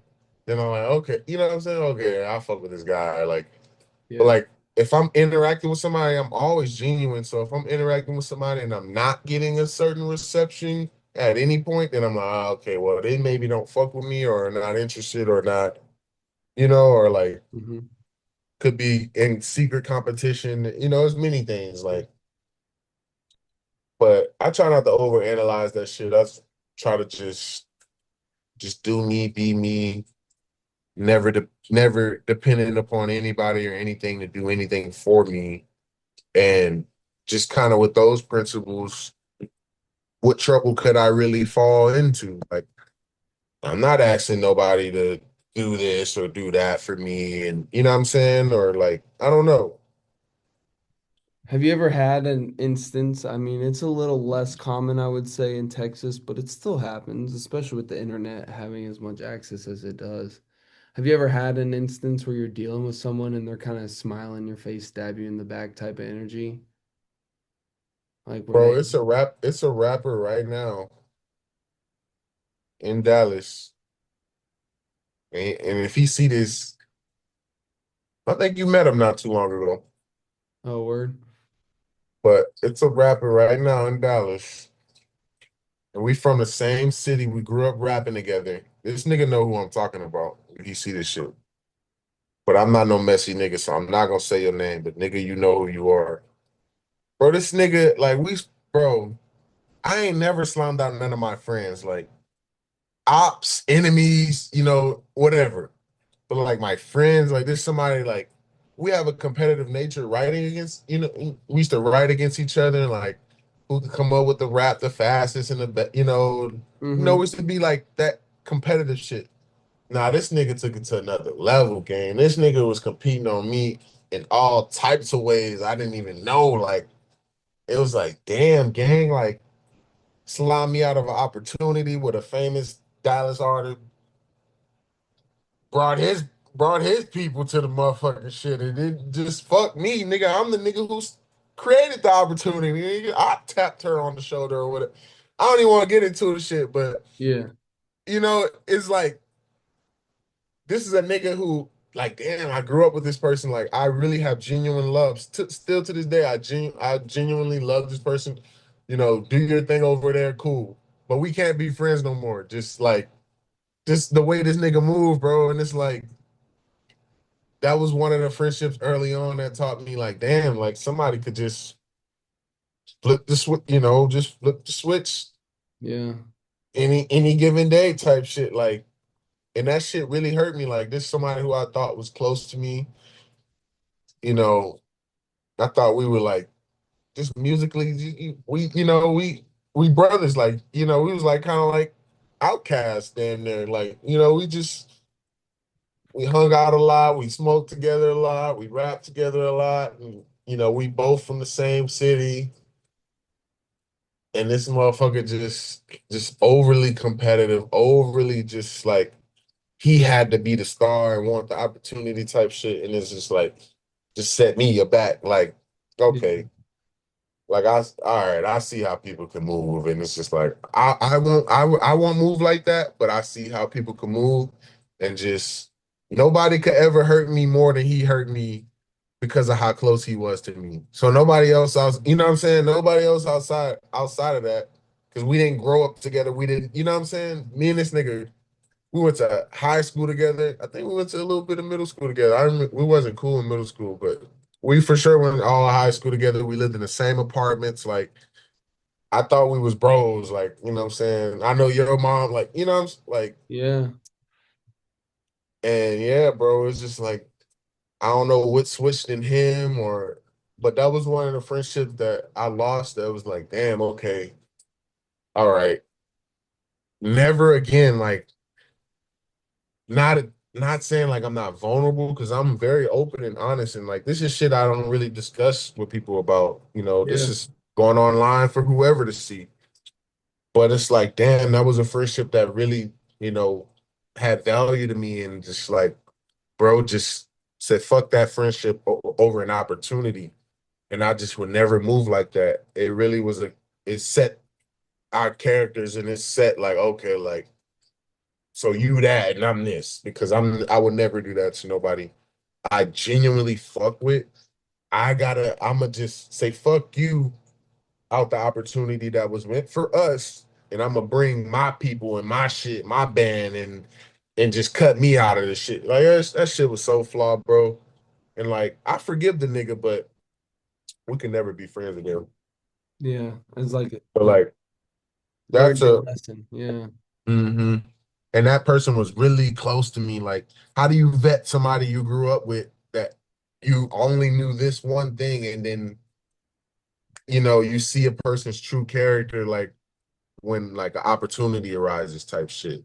yeah, and it Like, makes you wonder what was real, right? mhm, Like, oh, this was real for me, and like we were true friends. And then when it yeah. comes to like a breaking point like that, it's like, dang, like, what And were bro, you ever like, genuine about anything? bro, I swear to God, like me and this person, our last song we did together, I went to his house and I recorded my verse. And bro, I'm not like I'm a very confident nigga, and niggas know I'll pop my shit like as far as like I think I'm the best and all that type of shit.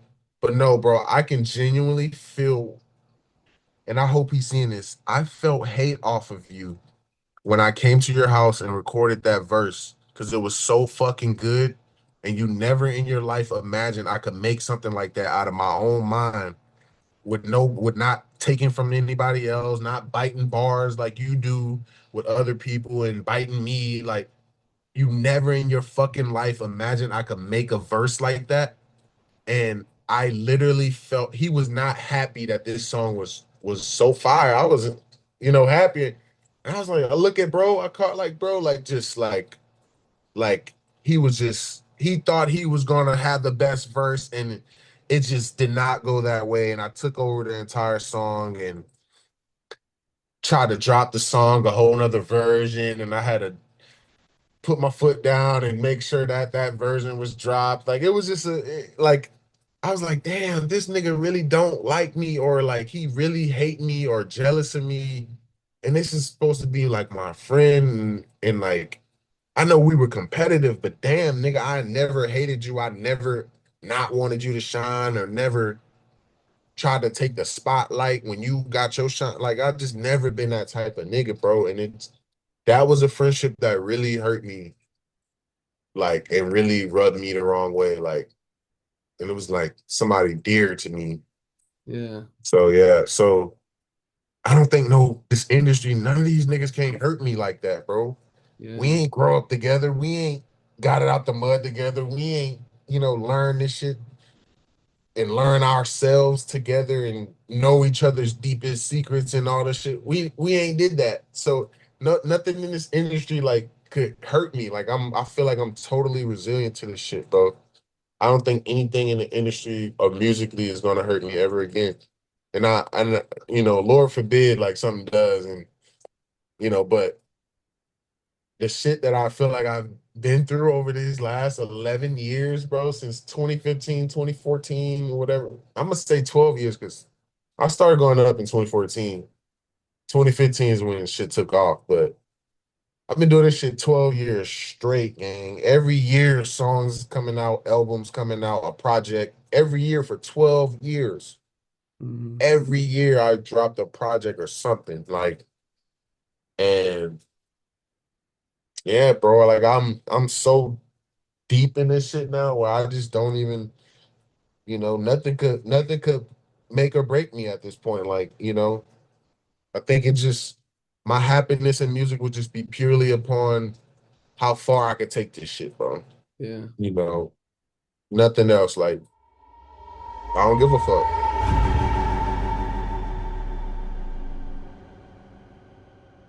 You talked a lot kind of about industry, a lot about people who had done you dirty, that were close to you, stuff like that. And, you know, I mean, it's obviously no secret that there's just, there's always going to be someone, even within the immediate clique, if you will, that turns away for their own designs and their own devices. And I mean, I mean, so much so it was even in Jesus's disciples. He had a Judas. You know what I'm saying? Like, Mhm.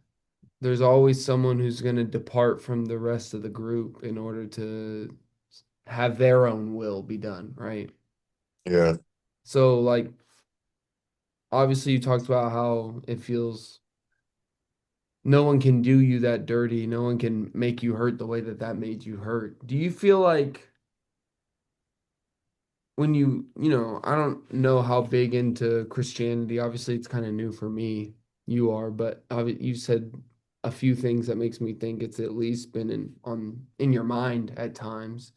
Do you think that, looking to examples like Jesus, or do you have other moral examples that kind of um, you feel you connect with, or like make you understand how, I look at the Bible, for example, and I'm like, oh, okay, I see how low humanity can stoop. So when humanity does stoop that low in my life, it's not as surprising, right? And Yeah. same ways when like you look at some of the, you know, industry norms of how these people are just predatorily taking over artists' lives. Or like even Kanye speaking out, you can't say Jesus in a bunch of record deals. Like, do you Yeah. think, obviously I know you think that there's some design behind the scenes against that, but how do you personally wrestle with like the stuff that we're not wrestling with flesh and blood, but powers that be in the unseen realm? How do you kind of deal with all that? Mm. To answer your first question, like Bible wise, like on a moral level, the story I think I connect with the most is Job. Oh, word. Yeah, because like What part of that story? just feeling like, I have everything that I want. Like I'm not really wanting for anything. And then it's kind of like how I perceive and how I carry myself when these things aren't around, when I don't have these things, you know what I'm saying? Like when these things are taken away, what's my attitude and what's my character like when shit not going my way? Am I still praying to God? Am I still as thankful as I was when shit, you know what I'm saying? Like Yeah, when shit absolutely. not, so like I kind of like see Job's story. I'm like, damn, why would God make a deal with the devil and like play the devil's game and let the devil attack Job and try to take him down. He was loyal to God. He was doing things right. He was doing but that wasn't the point. The point was he still gonna do shit right after he didn't have shit and after he didn't have this or that or this didn't he lost his family, he lost his cattle, he lost everything. He was a rich man, he that loved God and did shit right and had a happy family, and Yeah, God took all that shit, or really the devil took all that shit, and God let it happen just to prove to the devil that he wouldn't break. yeah, And I think I connect the most with that story. Like I'm not gonna break. Like I don't know. Like all this bad shit could happen to me, but or like I feel like on a conspiracy level, it may be a force in the industry that is playing against me that don't want to see me eat and may have threw some dirt on my name. Somebody very high up in the industry yeah, that I no longer get along with could have throwing some dirt on my name and just made the waters murky when it comes to me. Yeah. Maybe. I don't know. I hate to give him that much power because I don't think he that powerful, but he Yeah. kn- he he know people and shit. But it's like shit, nigga. I ain't wrong you, nigga. You was trying to wrong me, Yeah. you know. And I ain't let that shit happen, and then we ain't cool no more, you know. But like you went your way, I went my way. But like I don't know. I Yeah, I definitely don't get know, that. bro. I mean, it's funny, right? You said you don't want to give him that much power, but again, that kind of takes me back to Judas. Like Judas by himself doesn't have much power at all. I mean, from my perspective, he seems somewhat cowardly. He was just very focused on himself, even in the mission of Jesus, right? And it wasn't until he asked Jesus if he was going to be the one to betray him. He said, "Is it me, Rabbi?" That Jesus was kind of, when he gave him the bread, Satan entered into him, and then he kind of took it to the next level.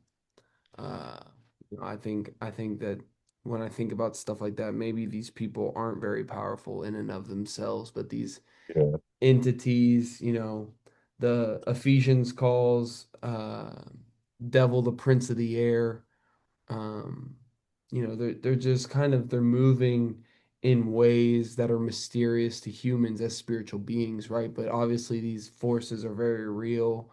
They can embody different people, and I think certain industries. I mean, in all industries, there's some form of nefarious activity, I would say, but hell yeah. there's definitely a little bit more of a culture of nefarious activity within certain industries like the entertainment. I think a lot of that stems from just its origins. I know you're kind of familiar with some of that too, some of the origins of Hollywood Yeah, and entertainment, modeling, sports. yeah, yeah, I mean, shit, bro. I mean, if we talking about, I mean, it's a culture of nefarious activity in the church. yeah. There's a lot Wherever of there's humans organized and gathered, bro, it's gonna be some entities amongst that are there for the wrong reasons. hmm Point blank, period. No matter where you at, no matter what industry, no matter where, it's gonna be some people in there that's for the wrong reasons. Or I used to be in a fucking cult church, bro, and like we didn't know, like my family, like when we came out here, we thought it was just a normal church, black pastor, not married, not married though, black pastor. Uh, we was they kind of caught us at a weak moment. We was victims of Katrina. We was just moving out here. We was trying to get back on our feet. We didn't have much clothes. We didn't, like they caught us like at our lowest, which the devil kind of catches you at your lowest. yeah, And I think my grandma, my aunt found this place and started going to this church and then got the whole family to start coming here and shit. And then like years in, we find out the pastor's fucking every woman in the church, basically. Every woman down there, not my mom though. Every woman in the church for the most part, even an underage girl that was like 16, 17. my I'm God. talking about, I'm like, bro, like all kind of like just like manipulating women for money. He had women working all at one high school, so they would be off the whole summer. He over their finances, all that shit. He got them all on his phone plan, so he monitoring their phone call. Like, bro, Oh like, my gosh. bro, look up Sword of the Spirit Church in Irving, Texas. I'm exposing they bitch ass, nigga. Y'all niggas, Oh my you God. know who you are, nigga. You know who you are. That's Tyrone crazy. Howell, you know who the fuck you are, nigga. But that nigga, hey, don't run up on that nigga. That nigga got a lot of guns. I will say that. Oh my I would not God. run up on that nigga. That nigga strapped like, and then, bro, I went to his house, bro. I still to this day, I know so many white boys with guns. Still to this day, nobody has this nigga beat. That nigga had Tommy guns, pistols, 380s, revolvers, ARs. That nigga had so many. The room I slept in had like 20 guns. I swear to God, like that nigga got some This is the straps. pastor? The pastor of Is the church. You said it's a black church, but he's a white boy? No, he it's a black pastor. Oh, okay, okay. Tall, light skin, green eyes. All the bitches go crazy for him. Like he a Wow. non-married 50 something year old man. And I'm talking about the church, bro. I'm like, we started in a small building, made our way to a big building, then he just started going crazy because I guess the rent was crazy. It was right on the same lot as Trinity Broadcast Network, TVN and Urban, the big ass white building. Hmm. And um he started just demanding more, like, because the rent was more. He would criticize people more, like y'all ain't giving enough and all this type of shit. Mind you, this nigga got 1,000 guns, which is that's hundreds of thousands of dollars worth of Oh yeah. guns. Guns are He not got a cheap. fucking Bentley. This nigga had a Bentley, bro. This nigga had a Bentley. He had like 4 cars, 4 sports car, like, bro, robbing these niggas blind, bro. It was like a couple women in the church, like who was known, like they sitting on a couple 100,000, milk them bitches dry, nigga. Milk them dry for every fucking penny they had. I'm talking about this nigga got blind. Like he would basically act like he would marry these women to manipulate them. And like, every woman in the church wanted to be the pastor's wife and that type of shit. Like, bro, it was so crazy, bro. Like, just finding out all that shit, like years after going there and like putting shit together and how all this shit was going on over your head. And like shit started hitting the fan. The underage girl like came out in church and spoke out and said what they did and this and that. And he had to apologize to the church. And bro, I'm talking about, bro, just being in a building with that much spiritual warfare going on, like, bro, like, I just like, what more could a nigga do? Like, what more could fucking happen, bro? I seen it all as a kid. Like, what more? No, you can't even put a wool over my eyes no more, like, Yeah. at all. Like, it's just, bro, I'm like fully aware and awake to this shit. Like, Does the that day I, the day I got, not to cut you off, the day No, I you're got in the good. wreck was on 6626. The day I got in the wreck, gang, I was like, oh, this is the devil. This is on the way to my show, on the way to something I love to do. That was this year, on the way to my show. I'm like, oh, this the devil. That was the devil trying to knock me off and set me back and, knock me off my course. I was like, bro, this is That's nothing. It's just insane. nothing that, niggas just had to kill me, gang. It's just nothing that could physically happen to me. Or not just physically, mentally and spiritually happen to me. That's gonna stop this mission. Yeah. Do you think that a situation like that, like, do you still go to church? Did that like kind of ruin church for you? Like, how Fuck, did you deal with that like after the fact? fuck no, I don't go to church no more, but I'm not opposed. I'm not anti-church. Uh, it definitely leaned me into more of the spirit. And I was going to that church from middle school through high school. So by the time high school and I'm getting into psychedelics and all that type of shit Hmm. and really leaning into spirit, not just some who say he say shit, like really leaning into spirit, like learning the cosmos and the world and how this shit works and how God designed it all. Like, Yeah. you know, I feel like, bro, I'm at church in my mind every day. Like my mind, your mind is the temple. You know what I'm saying? So like I don't feel like I need organized religion to find God and to talk to God and to converse with God and like to have this relationship with the creator God, the highest of highest gods. Like I don't feel like I need organized. I far transcended organized religion. And I think having this brotherhood, like, you know how we share stuff, or, I have like many friends that I share stuff with every fucking day. I'm sending reels, I'm sending information on, what's really going on. Like every day, I feel like that's my church. That's my, like, I'm making sure my niggas is just as aware as I am on all this shit, on the people who run the world, everything. Like, so just having my foundation and the people around me strong and keen to this knowledge, that's church to me. And nobody can tell me otherwise. Nobody can. I'm bringing the truth, the truth that God wants us all to hear to the ears, and whether my niggas want to hear it or not. I send funny shit and then I send hit that truth in there. You know what I'm saying? So Yeah. Yeah. and this is every day for years. So I just feel like, that's my church, and that's where I think,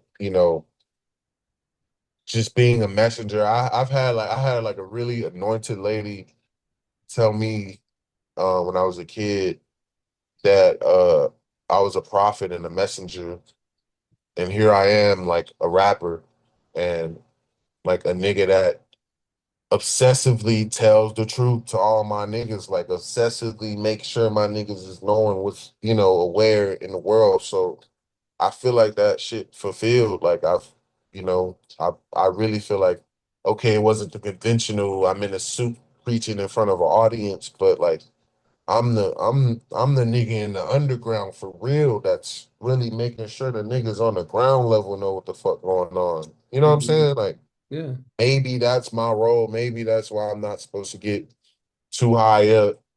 I'm just high enough to where normal people, see me as like some entity down there, but just low enough to just keep my ass humble and keep me focused on the matter at hand. You know what I'm Yeah. saying? Yeah, high enough to have your head in the clouds, but still your feet on the ground. Yes, sir. Yeah. I mean, I definitely, yeah, there's just, there's a lot when it comes to truth that people don't know. Things going on in the world that people don't know. I think, a big misconception about church is that it has to be organized. It has to be, in The, uh some official church building, and like that's kind of, I would don't the say, Bible say two or three? yeah, exactly. Two or three gathered in my name, and there my presence will be, or there God's presence will be. I'm Two or paraphrasing. three. I know I got way more than two or three Yeah. homies Well, I that guess, we have these talks and we have these type of conversations on the daily, yeah, like, yeah, so absolutely.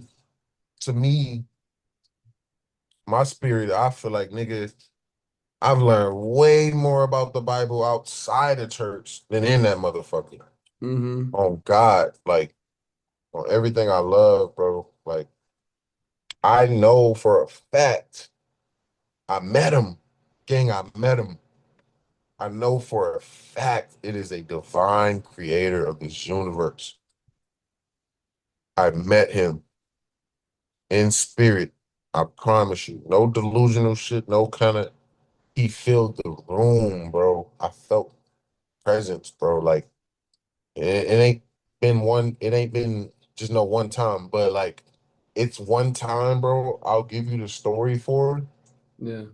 I was watching a fucking Justin Bieber stream, and they was just like playing basketball, and it was like a big dude and a small dude, and it instantly just, I started thinking about dualities. I was thinking about all the pros and cons of like being short versus being tall Mm-hmm. versus the tall person, and so I was thinking about all that shit, and I just got to in a deep vortex in my mind about duality and how God literally for every single pro he made a balance with a con. Yeah. You know what I'm saying? Like every single pro has a con, and every single con has pros. Like literally yin and yang. And I hate to say yin and yang, but literally, like that's the only way you can really minimize this shit. Like bro, everything is balanced in this universe. God, he didn't miss, he didn't skip shit. Yeah. Every single thing in this world, bro, is balanced for us to survive and thrive under the sun, the water, the earth could literally live forever without humans on this bitch. Without nobody on this, the earth will go on. Like this whole is designed for, to just exist and like thrive. Like, and I just if he's creating us in his image, you know, that applies to the world that we're in. Like I just it's so hard to put it all in words, but I see the grand vision of this shit. But like the story, so back to the story. Yeah. I was on a duality shit, and where I live, it's a church kind of close, and the bells ring on these like every hour, like till like 4 3 4 p.m. or some shit like that. But early in the morning, like 7 a.m. to like 3 p.m. or something, the bells ring every hour. And the timing in which I was thinking of everything, I was thinking of duality, I was like, damn, God is divine with the timing. Boom, the bells went off, gang. The bells went off, the room filled, bro. I was like, nigga, this is God is in the room. Like, I was like, bro, I literally started bawling tears. Like, I was like, just so thankful just to have breath in me, bro. Like I was like, bro, if this is not God, I don't know what the fuck else is, bro. Like, I literally felt the presence of God. Like, and I just know that shit real. Like, I know it might not be the way us humans is preaching it in this Bible and all these hands that touch the Bible, and King Solomon was on one side of the castle worshiping God and on the other side doing the witchcraft and writing the Bible, and like it's just like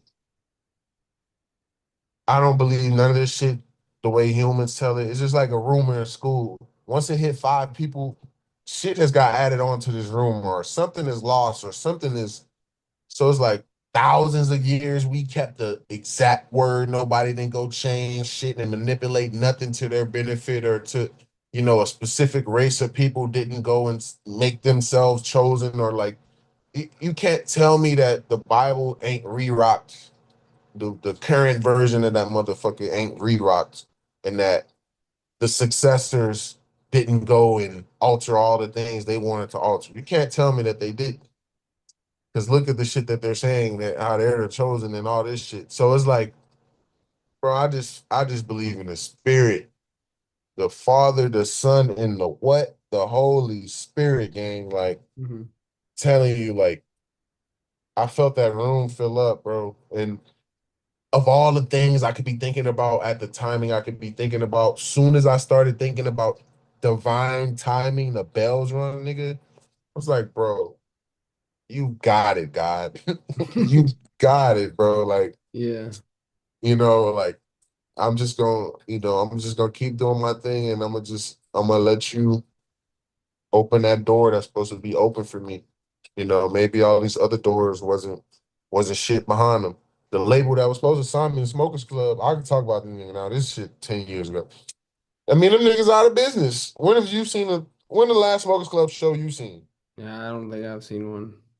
They deleted the Cinematic Music Group Instagram account. It's now Good Talk. I think they was managing Drewski. I don't even know if they're still managing them. But that was it. They rebranded the shit to Good Talk. I don't even know if they managing Drewski still. Like, that was it. Joey Badass, what did his last album sell and when the last time he dropped one? Because that was their biggest artist. So the Yeah. lights is off in that motherfucking building. So maybe I dodged the bullet. Yeah, I I think thought it he was the signed to a perfect bigger brand. record label now. Yeah. And Lonely at the Top, I think, was his last one he dropped. I only know that because I know one of the producers who worked on it, yeah. who played some of the And keys. it's like, I met Joey and shit, he cool. But uh yeah, like I feel like if y'all would have signed me, I would have kept the motherfucking lights on in that bitch.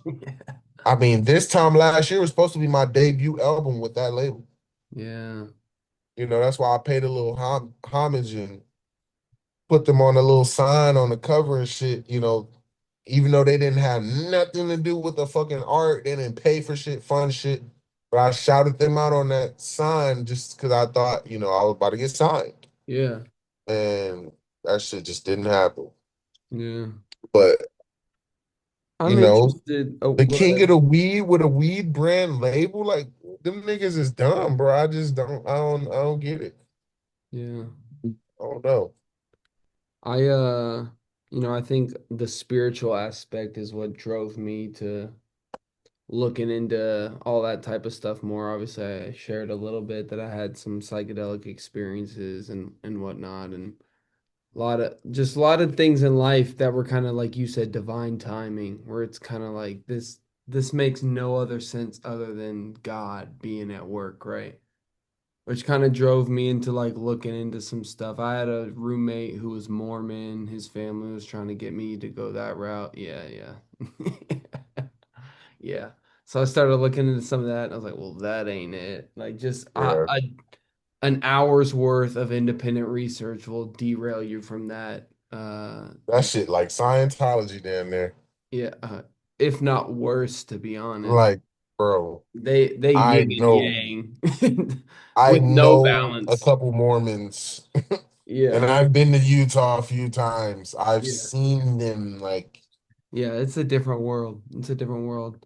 that's some I've different tried to people. have it is very I won't go off on this tangent long, but it's very difficult to have a real honest conversation without a bunch of misrepresentations of what I'm saying and like confusion, to be honest. It always deludes into confusion and I just don't know how it's possible how someone's trained Because could be all if over the people place. aren't aware on your level of awareness, they're not going to be they're not going to be able to retain this information or even discern it. Yeah, yeah, It's too much at once, and all the dots aren't connecting for them because they didn't go and do the research on their own, and it didn't hit them on their own. They didn't come to this grand like conclusion on their own. yeah, 100%. Like some people, like you just gotta like try to point them in the right direction and just let them be and Yeah, see if they boomerang back to like, oh shit, like because like bro, if you can't see it, you're just not gonna see it. Like exactly. Yeah, it's why you the Bible talks about just planting the seed. Like the Holy Spirit, like you said, the Holy Spirit does the work. Just plant the seed and God will do the rest.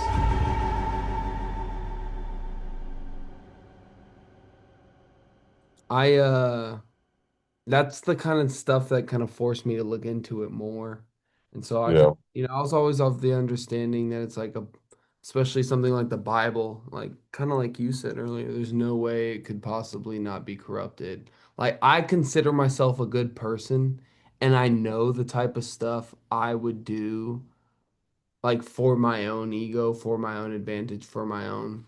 So I'm like thinking of all these people who like are obviously not good people, at least from my perspective. And I'm like, there's no way a good person or a bad person in any realm would do the right thing, like for a long time. Even if they did, the person after them wouldn't. And I mean that's even And say it's not one person, say it's hypothetically a race of people yeah, that or come to this consensus idea yeah, and then decide we need to take that history and make it ours yeah, for yeah, our own protection.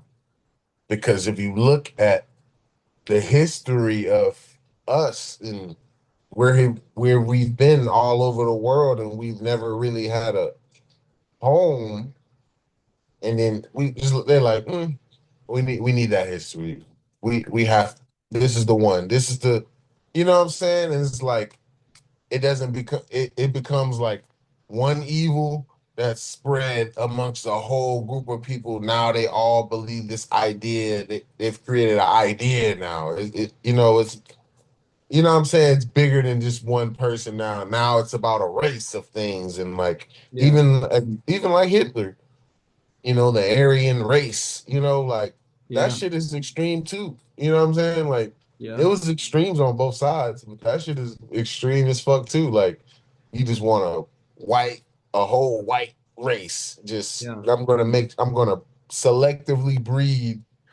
You know what I'm saying? Like that shit is Yeah, the crazy. eugenics stuff. I think if you're, Yeah, I heard it said, and I believe it true, if you're arguing left and right, black and white, or any of those kind of dividing terms, you have no idea what's going on in the world.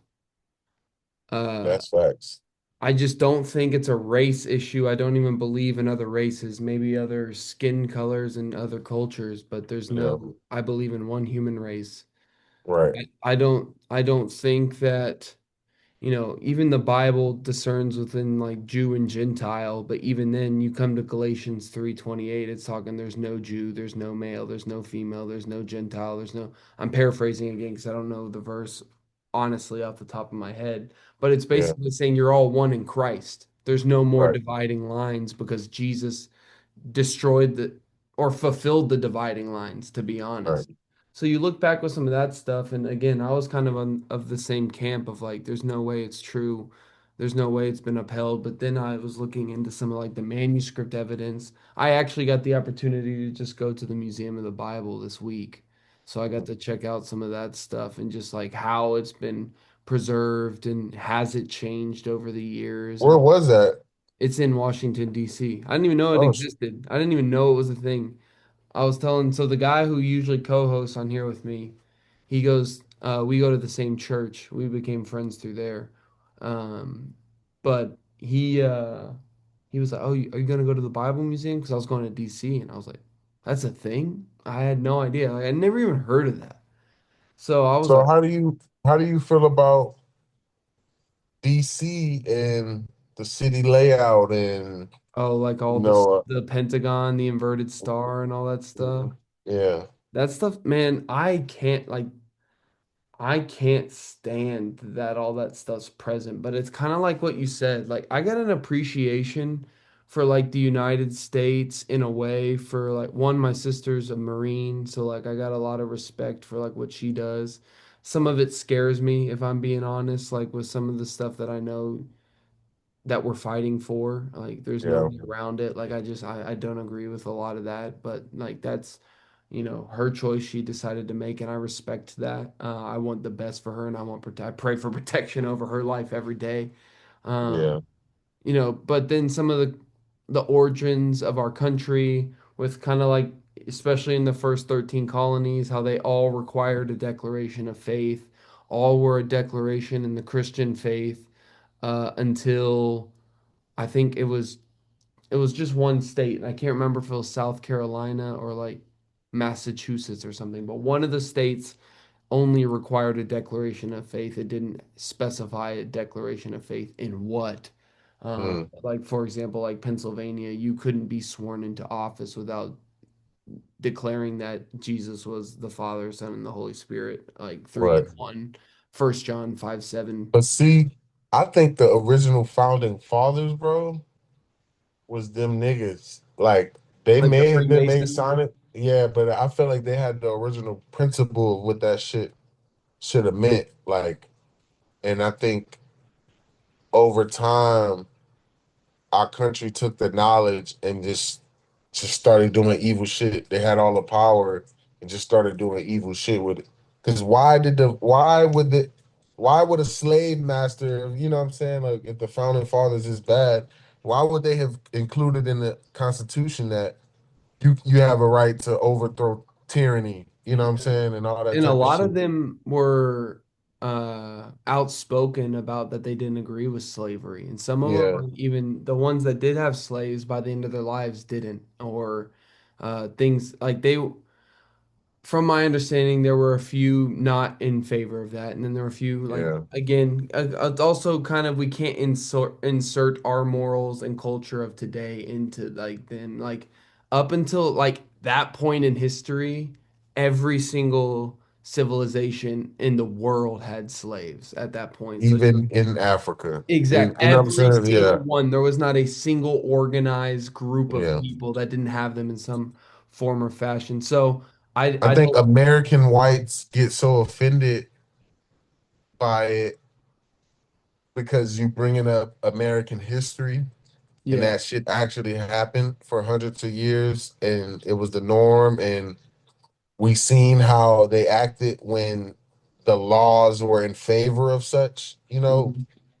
and it just I don't know. I feel like but every other culture's literally had slaves. Like it's not just America, it's not just Exactly. So a I white don't man I that was it.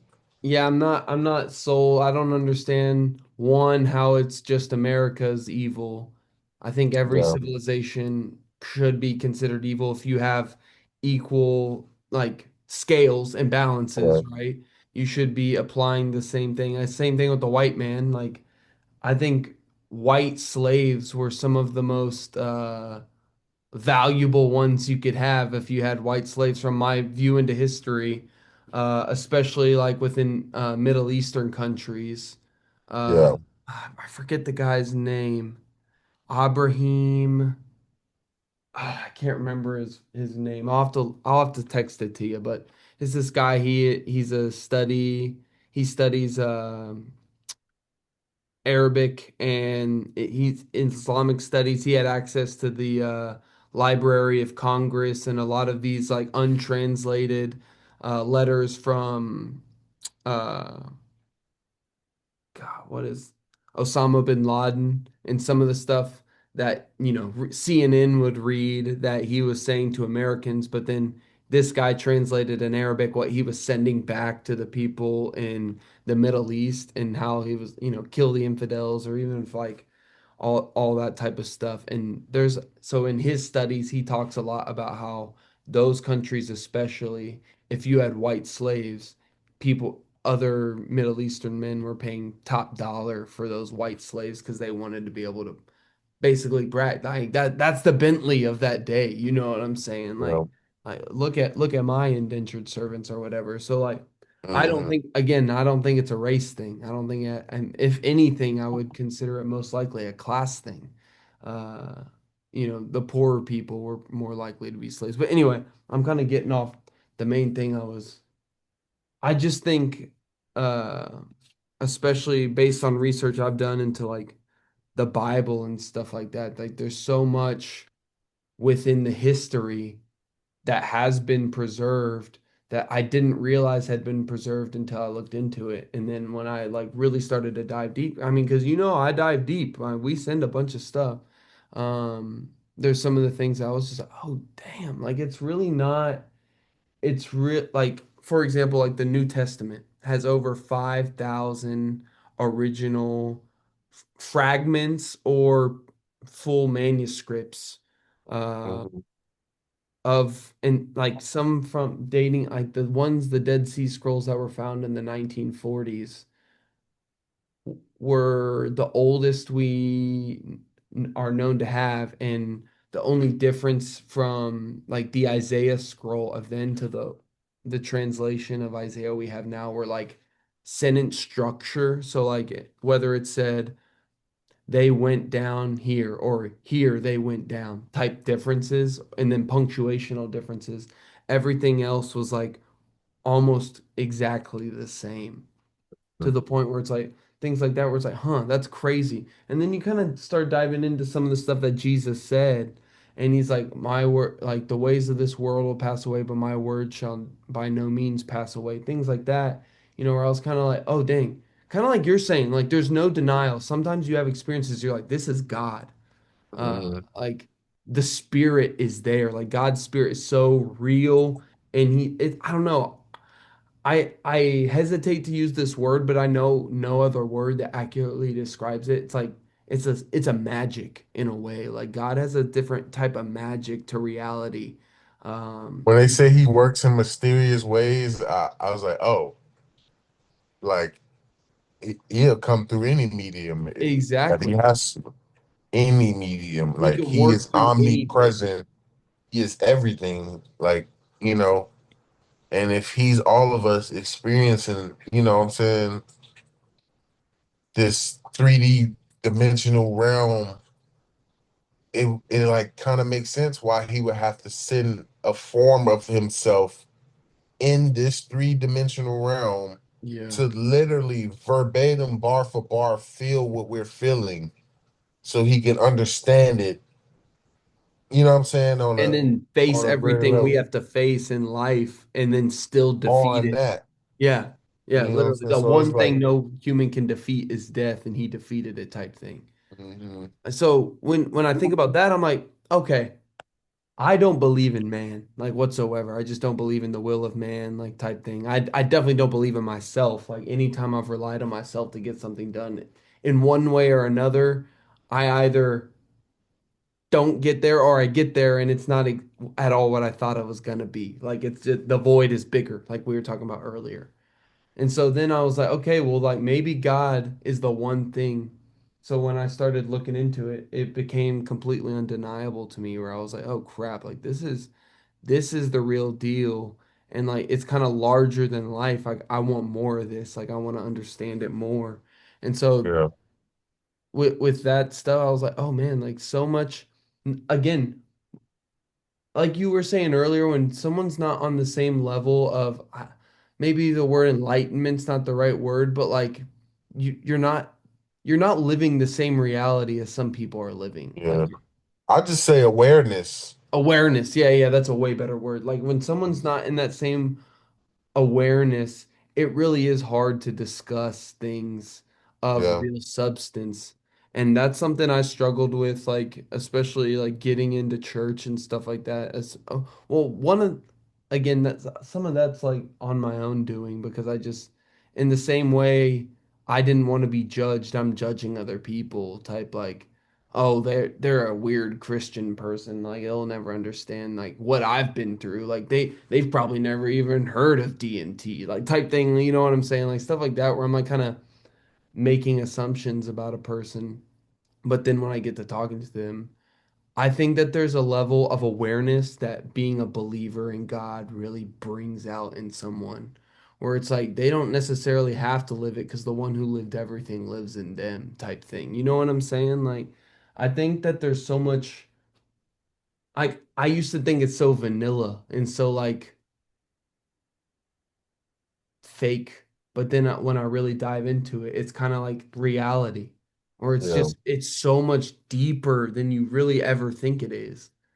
And that's been something that like, I was asking you earlier, like what do you kind of lean on whenever things aren't going your way? It's good to hear that you have, a relationship of your own with that type of thing with yeah, God especially too, because it's like I don't know what I would do.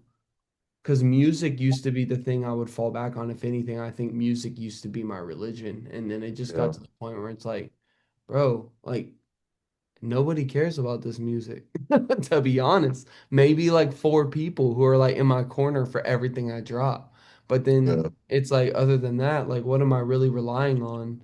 What is it really helping other than myself? And then I kind of felt selfish and all this other type of stuff where I was like, dang, yeah. it really. And I don't know how you feel about any of what I just said, but I am curious, like, have you ever looked into some of that stuff? Like, uh,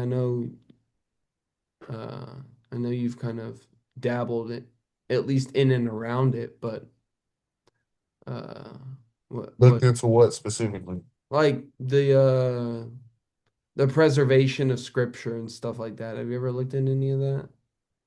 I mean, I've looked at a lot of different sources. Like, Yeah. I know we talked about the emerald tablets Yeah. before. We Yeah. Yeah. talked about a bunch of different manuscripts. I'd be looking at like different hieroglyphics and I try to decode the shit myself or just see like, No you Rosetta know, Stone. I got mine built in. like I just look at the shit and I'm like, what's the story that they're telling? You know, Hmm. to chisel this shit in stone took a lot of intention, so like I just try to look at each design or each piece of art and just like really wonder, like, okay, what did this symbolize? Or, Hmm. one of them, they had the sky over I forgot who it was, Osiris or something like, and he was like, they were saying this one, he was showing that it was we're in like a dome, Yeah. like there was, Yeah. that's what they were saying, that that's what that hieroglyphic mean. Yeah. I'm not sure if I necessarily 1,000%, can say, yeah, that's what they were saying. But it damn sure feel like it. Like it really do seem like he were, they had his hands up and shit, and it was showing the fucking sky and shit over. Let me see. I got the picture on my phone, but I Yeah. was like, damn, it really do seem like he was showing like a firmament or some sort. Like, Yeah.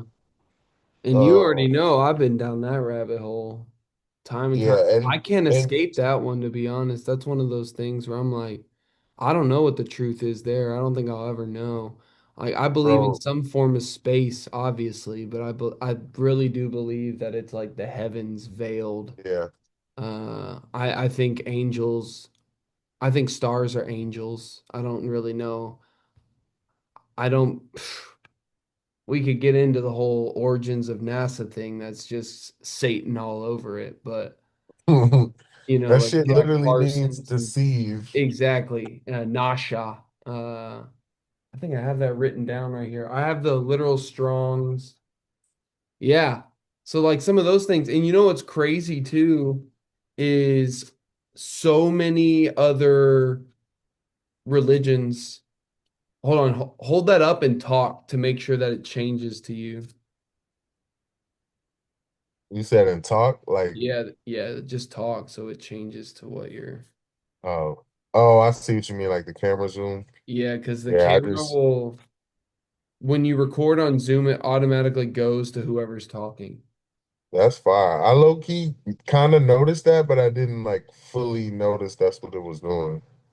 Oh, and it will do it even more when I play back the recording. Like when I'm talking, Yeah, it will just show me, and then when you talk, it will just show you, like type thing. that's tough. That's why I recorded on here, just because it's easier. But I wrote down the actual Strong's uh code on this thing. Let's see if I can find it in here.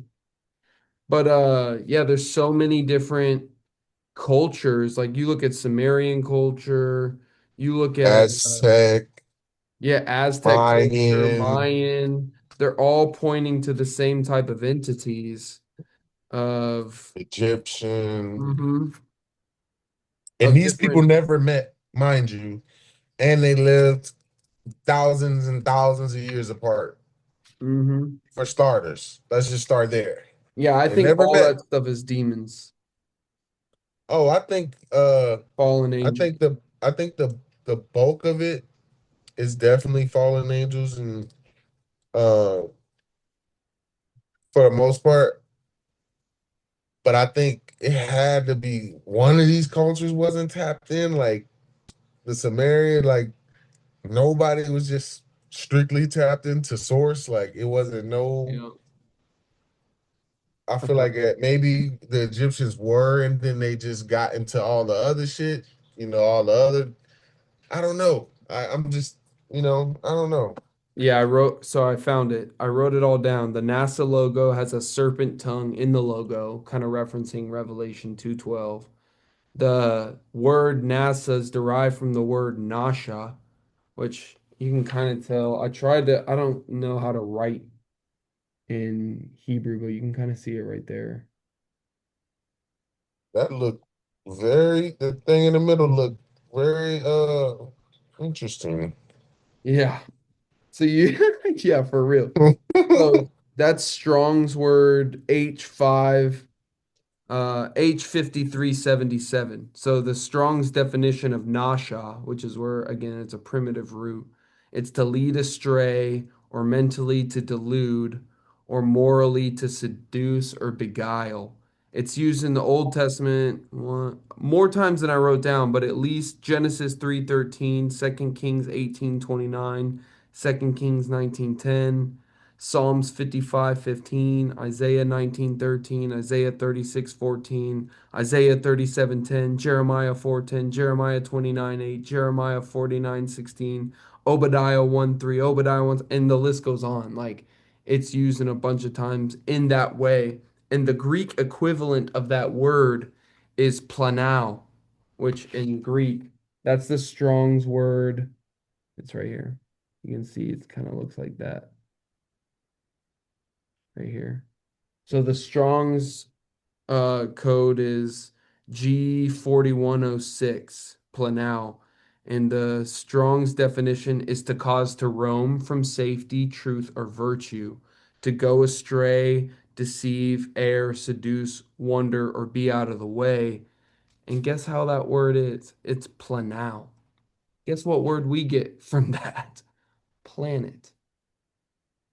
So just Wow. stuff like that where there's too many connections where I'm like, hold on, like this is crazy. And I mean, New Testament uses that word multiple times. Matthew 22:29, Matthew 24:4, 2 Thessalonians 2:11, 1 Corinthians for 15:33. I'm not gonna read I them love all, I but fuck with this research. This is tough because this is just like, damn. I mean, like I told you, I already knew the NASA shit, the deceive. I've seen a bunch of shit about that. So why would we listen and take it as truth? If their name was I am Satan, are we gonna fucking listen to it like it's God? You know what I'm yeah, saying? or are we They're gonna think they're literally joking and being funny? right. Yeah. Yeah. So they're literally telling you, hey, I'm deceiving you. And I think they're just deceiving our perception. And maybe the goal of that is because if we knew our true essence and nature and how this life, how we experience it, if we probably understood, the true connectivity of that, we Mhm. would be connected to source all the time and they wouldn't be able to distract us. They wouldn't be able to, Yeah. like we would, The I biggest think we would opt tighten up. Yeah, exactly. The biggest opt to the Christian life is forgetfulness and remembrance of what Jesus did for us, died on the cross for our sins, right? Everything we couldn't do, he did in our place so that because we are not righteous, he counted us righteous because he was sinless, right? So all Yeah. that, we forget that, so we just fall back into our old ways. And then two, we just forget our place in the world. Like, I think that's my biggest problem with space and stuff like that, or like the cosmos, as it will, or believing in the universe is like, think of how small you feel. You feel like a speck of dust in a giant pile of dirt that covers the entire planet. Like, if even that big. So it's like, oh my gosh, like I feel like my life's worth nothing. What does it matter if I go and unalive myself? What does it matter if I go and like, terrorize a school? What does it matter if I go and do X, Y, Z? To be honest, when you're such a speck of dust in a vast grand scheme of nothingness, Right. nothing matters? So like, where does morality come from? All that type of stuff. Like, it's just like, dude. That's my problem with it. If we really knew that we were put on this planet for a purpose, if we were put on this earth for a purpose, suddenly, one, being alive isn't as daunting. It doesn't feel as much of a task. But two, it's like, it just, it brings out the joy in life, like, which is the number one fruit of the spirit. Or I guess it would be number two, love, joy. Yeah. So it's number two fruit of the spirit is just being joyful because like when you know who you are within the grand scheme of the world, you know that Christ chose you to be on this planet during this time for a reason.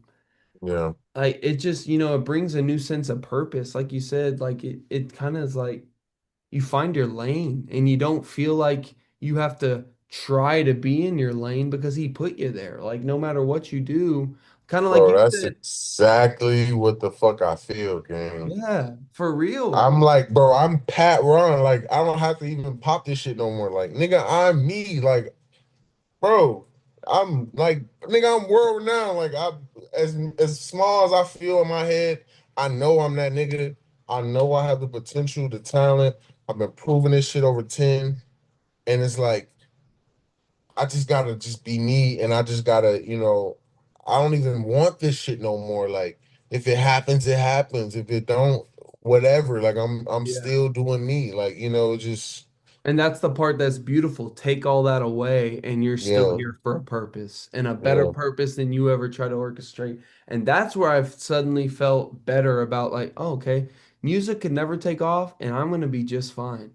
right, Whatever plans I got for life could never take off, they could never manifest, and I'm going to be just fine because I know that God's got me here for some purpose. And if I don't know it yet, bet because it's probably better than what I'm planning, to be right. honest.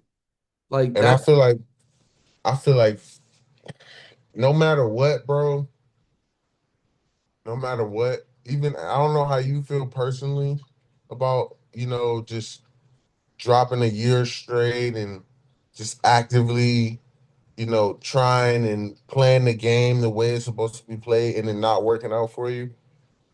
Like, bro, I'm sure that affected you in ways that you might not have talked about publicly, or maybe only your girl know, or maybe, what I'm saying? Maybe you're not even as open about that shit as, but like, bro, we all have our trials. We all have like, you know, things that's gonna bring us up and down. And one of the like, it's a famous quote about like, if everybody threw their problems on the floor, would you be willing to risk to pick up somebody else's problem versus the ones that you have right now in your own life? And I don't think I would be willing to take that risk, bro, at yeah. all, whatsoever. Like, so it's like, damn, I really just got to be content. Like, I do have a good deck of cards. It might not, be all draw fours, but I got a fucking reverse in here somewhere. Yeah. You know what I'm saying? I got, so it's just, yeah, bro. We locked in, gang. Like, it's just, we see this shit. We see the playing field of this shit. And like, we just gotta keep, awakening the people around us and make this shit stronger, on the ground level. Like, it's crazy. Like, I definitely appreciate all the physical writing research. I feel like that would level my research up another level. I'm very organized as far as like, I got folders of shit. Yeah. I got bookmarks of shit. I got a lot of bookmarks. But if somebody delete the post or something like that, then I might lose a bookmark, Yeah. But I got so many just layers and layers and organized folders of specific things that like I'm gonna get to what I'm looking for one way or the other in this motherfucker. But Yeah. writing down the words and shit, yeah, that's crazy. That's Well, crazy. I started doing that just because one, I was always told that you write stuff down and you remember it better. Yeah, And so I was like, okay, I need to like transcribe this stuff. And then two, my problem was I was getting a lot of information in like short form content, so like reels and all type of stuff. And I was like, I don't like I don't even know if that's true. Like I need to go look into this stuff for myself. And so mhm, I was like, okay, maybe I find a reel interesting. So then I'm like, okay, well, let yeah. me go actually like do I the hear you. I hear you. yeah, let me go actually do the work into it. And Yeah, like outside of the reel, outside of like my preconceived notions, like let me actually figure out what this says because I had heard the NASA thing and the mean to deceive, and I was like, I Googled it, and it was like that is not true. It's a common misconception. So then I was like, oh, okay, so it's not true. So then yeah, but and then Google. exactly. So then I start looking into it deeper, and I'm like, okay, well, why would people say that? Because would they just make that up? So then I started digging in and I'm like, well, what's the word like stem from? Where do they get the word NASA? So then I looked into like the Strong's definition, which is like, especially within from what I found, like I have this app called Bible Hub, which it basically like you can take any verse from the Bible and it's going to give it to you in the original language that it was and then you can go through and figure out what was being said in the original language and not just Yeah, like in English because English is super confusing when it comes to like words meaning multiple things or like the Greek, for example, have like four words for love, but we only have one. So like they're using it in all the same context. And so like wanting to better understand what's actually being said. So then I was like, okay, well, let me use the Strong's dictionary to kind of get this. And so then that's when I found that that's where they get the word Nasha and all this stuff. So then, yeah, I was like, I need to write all this down because I keep forgetting when people would ask. So I mean, I have that. I have all the way stuff from like the founding of NATO, the founding of Israel, May 14th, 1948, and by along with the like, by the Rothschilds. yeah, Rothschilds, like buying up all the land in Palestine in the early 1900s, Jack Parsons and Aleister Crowley and JPL Labs and uh, the start of NASA, all the rituals they did in 1946, with like Babylon working and all. Like I was like, let me like actually look into this stuff. And dude, you would, oh crap, I just dropped a remote on the floor. You would just be dumbfounded looking into all this stuff and you're like, how, like I've never once learned this in school. And then you start looking down the textbooks rabbit hole of all the textbooks they use in school and you're like, oh, so Mr. like, Maxwell. yeah, exactly. So then And you're you're just like, like, oh my gosh, like what do we know? Everything we know is a lie. And so that's where it just got to the point where I was like, the only thing I can 100% rely on because I know the reliability, I've fallen down the rabbit holes of can I trust the Bible as a book? Like, can I trust what it says? And I've come to the conclusion, undeniably, yes, it's the only thing you can trust 100%. So I base everything else using that as the lens in which I view the world and not viewing the Bible through the lens in which the world provided me. And everything else makes sense, bro. And all this bro, stuff starts to fall into place. Of course, we don't understand everything because the devil offered Jesus the kingdoms of the world when he was tempting him in the desert for 40 days. It's like he runs this whole getup out here. that already showed you who had domain over the physical universe. Exactly. So it's like, God okay, already said we are not of the world. yeah, in the world, not of the world. Exactly. So that all like that right there is the pats. Like it just it's crazy. Like what's this shit I'm about to pull up? I was looking at just the Vatican and like Yeah. how they got the Book of Satan in there and like just if you just look at where all the power is, bro, look at who holds all the powers in every industry. It had to be the absolute spirit of Satan to say, let's go and make the fucking textbooks and we're gonna teach these niggas from the young the wrong shit or Hmm. shit that don't even fucking matter. Yeah. Just to keep these niggas, we're gonna keep y'all focused and attention your whole 18 years adolescence, you know what I'm saying? Like, then you got to go to college, another 4 years. You 20 something years in, you just It's all all you system. know. Yeah, it's That's all you all the know. fuck you know. So 20 years in, it's hard to fucking break somebody they've been training that the earth is round or whatever 20, 30 years. How the fuck you gonna the schools teach this shit that this shit is fact and then somebody on the internet just tells you, nah, that shit not fact. Who you gonna believe? Yeah. Like it's just like, and that's the one I do struggle with the flat Earth shit.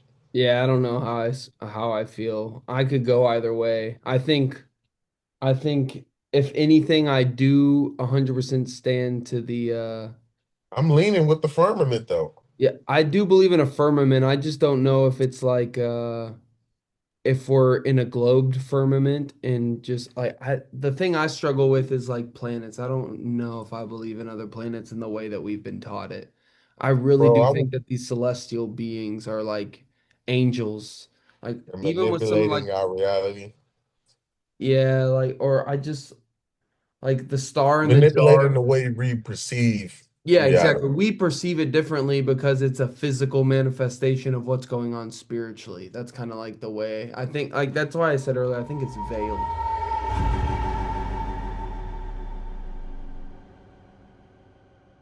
All right. So this video is about this dude. His name Bass Forge on IG. Okay. That is a freezing ball of water, and I'm going to use it to explain the entire planet. Now, this is very cool, but if you watch very carefully, there's a hidden code within these bubbles. That code is the key to how all things in nature operate, how we observe them. Let me explain.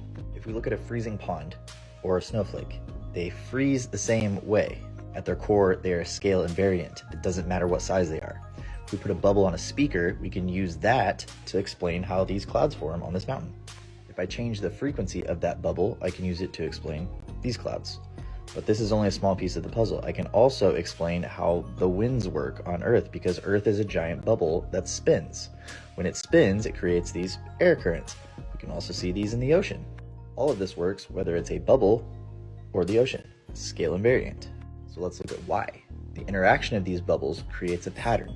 If we take this bubble and then we draw more bubbles from the center of that bubble and keep going out, we get this particular shape.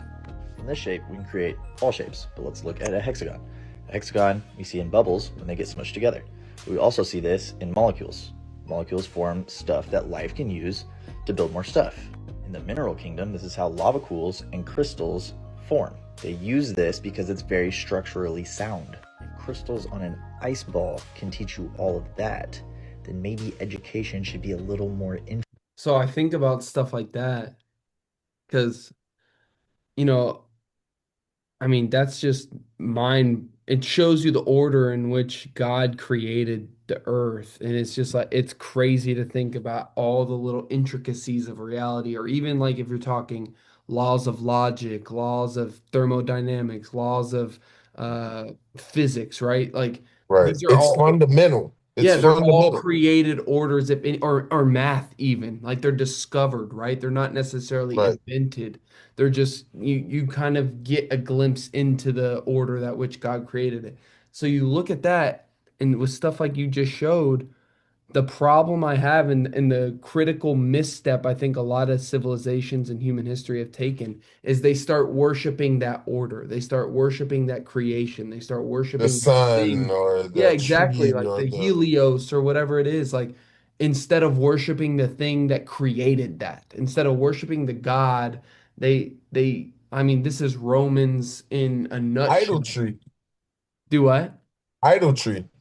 Yeah, exactly. So they take that and it turns into complete idolatry, right? They're worshiping total creation instead of the creator. And that's just like what I used to do. I used to be like a universalist, spiritualist after I was an atheist, right? So it's like I get why people do that. It also feels good to think you're enlightened to something other people aren't.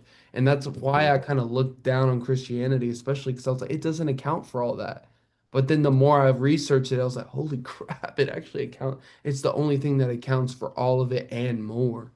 And that's where I was, But it's the teachers that's only teaching sermons about the money or about this or about that for their own gain, yeah, using God's word to, it's been because that's what my corporatized. pastor did. Yeah. He used to use God's word to invoke emotion from these women to give him more money and do this or do that. And so I think it's just long as you got a preacher that's really connected to spirit, I think Christianity is okay and the Bible is okay and shit like that, and church is cool. But if it's not, then it's just totally fucked and Well, it's I fucked agree. up. If it's not that, then it's fake, right? If Yeah. it's not that, it's an act. I talk to my wife all the time about the theatrics of the world and how I can't stand it. That's part of the reason I stopped doing the post everyday thing, because I was like, dude, I'm just becoming the exact thing my music is speaking out against. Like, what the heck is the point of that? Like, I'm sacrificing not only my own sanity, but my own principles that I feel like actually the things in life that matter, and I'm sacrificing those to like get online notoriety. Like screw that. I don't want to do that anymore because I care more about who I am and on my core, who I am or how God sees me and not how the people on the internet perceive me. I really don't give a rip about that anymore. So it's Hmm. like let me just kind of move away from all that and really focus on what matters. And in doing that, my life's changed 100% in the point to where, kind of like you were saying earlier in the beginning, to be honest, like my downs are kind of ups for some people. Yeah. my valleys are kind of some people's peaks. So when I start thinking about life like that, I'm like, man, like I have so much to be grateful for. I'm so content. I have like uh I'm in such a good spot, and like it just makes me give thanks to God and all that type of stuff. And then so all this other extra research, as long as it's pointing me back to what matters, I think, I'm in And a that's good the I'm in a good that place. that too. That too. All the research, like the shit we talk about, always points me back to God and how that shit is in opposition of God. Yeah, absolutely. All of this shit, no matter the rabbit hole, it always leads me back to who these motherfuckers are in opposition of.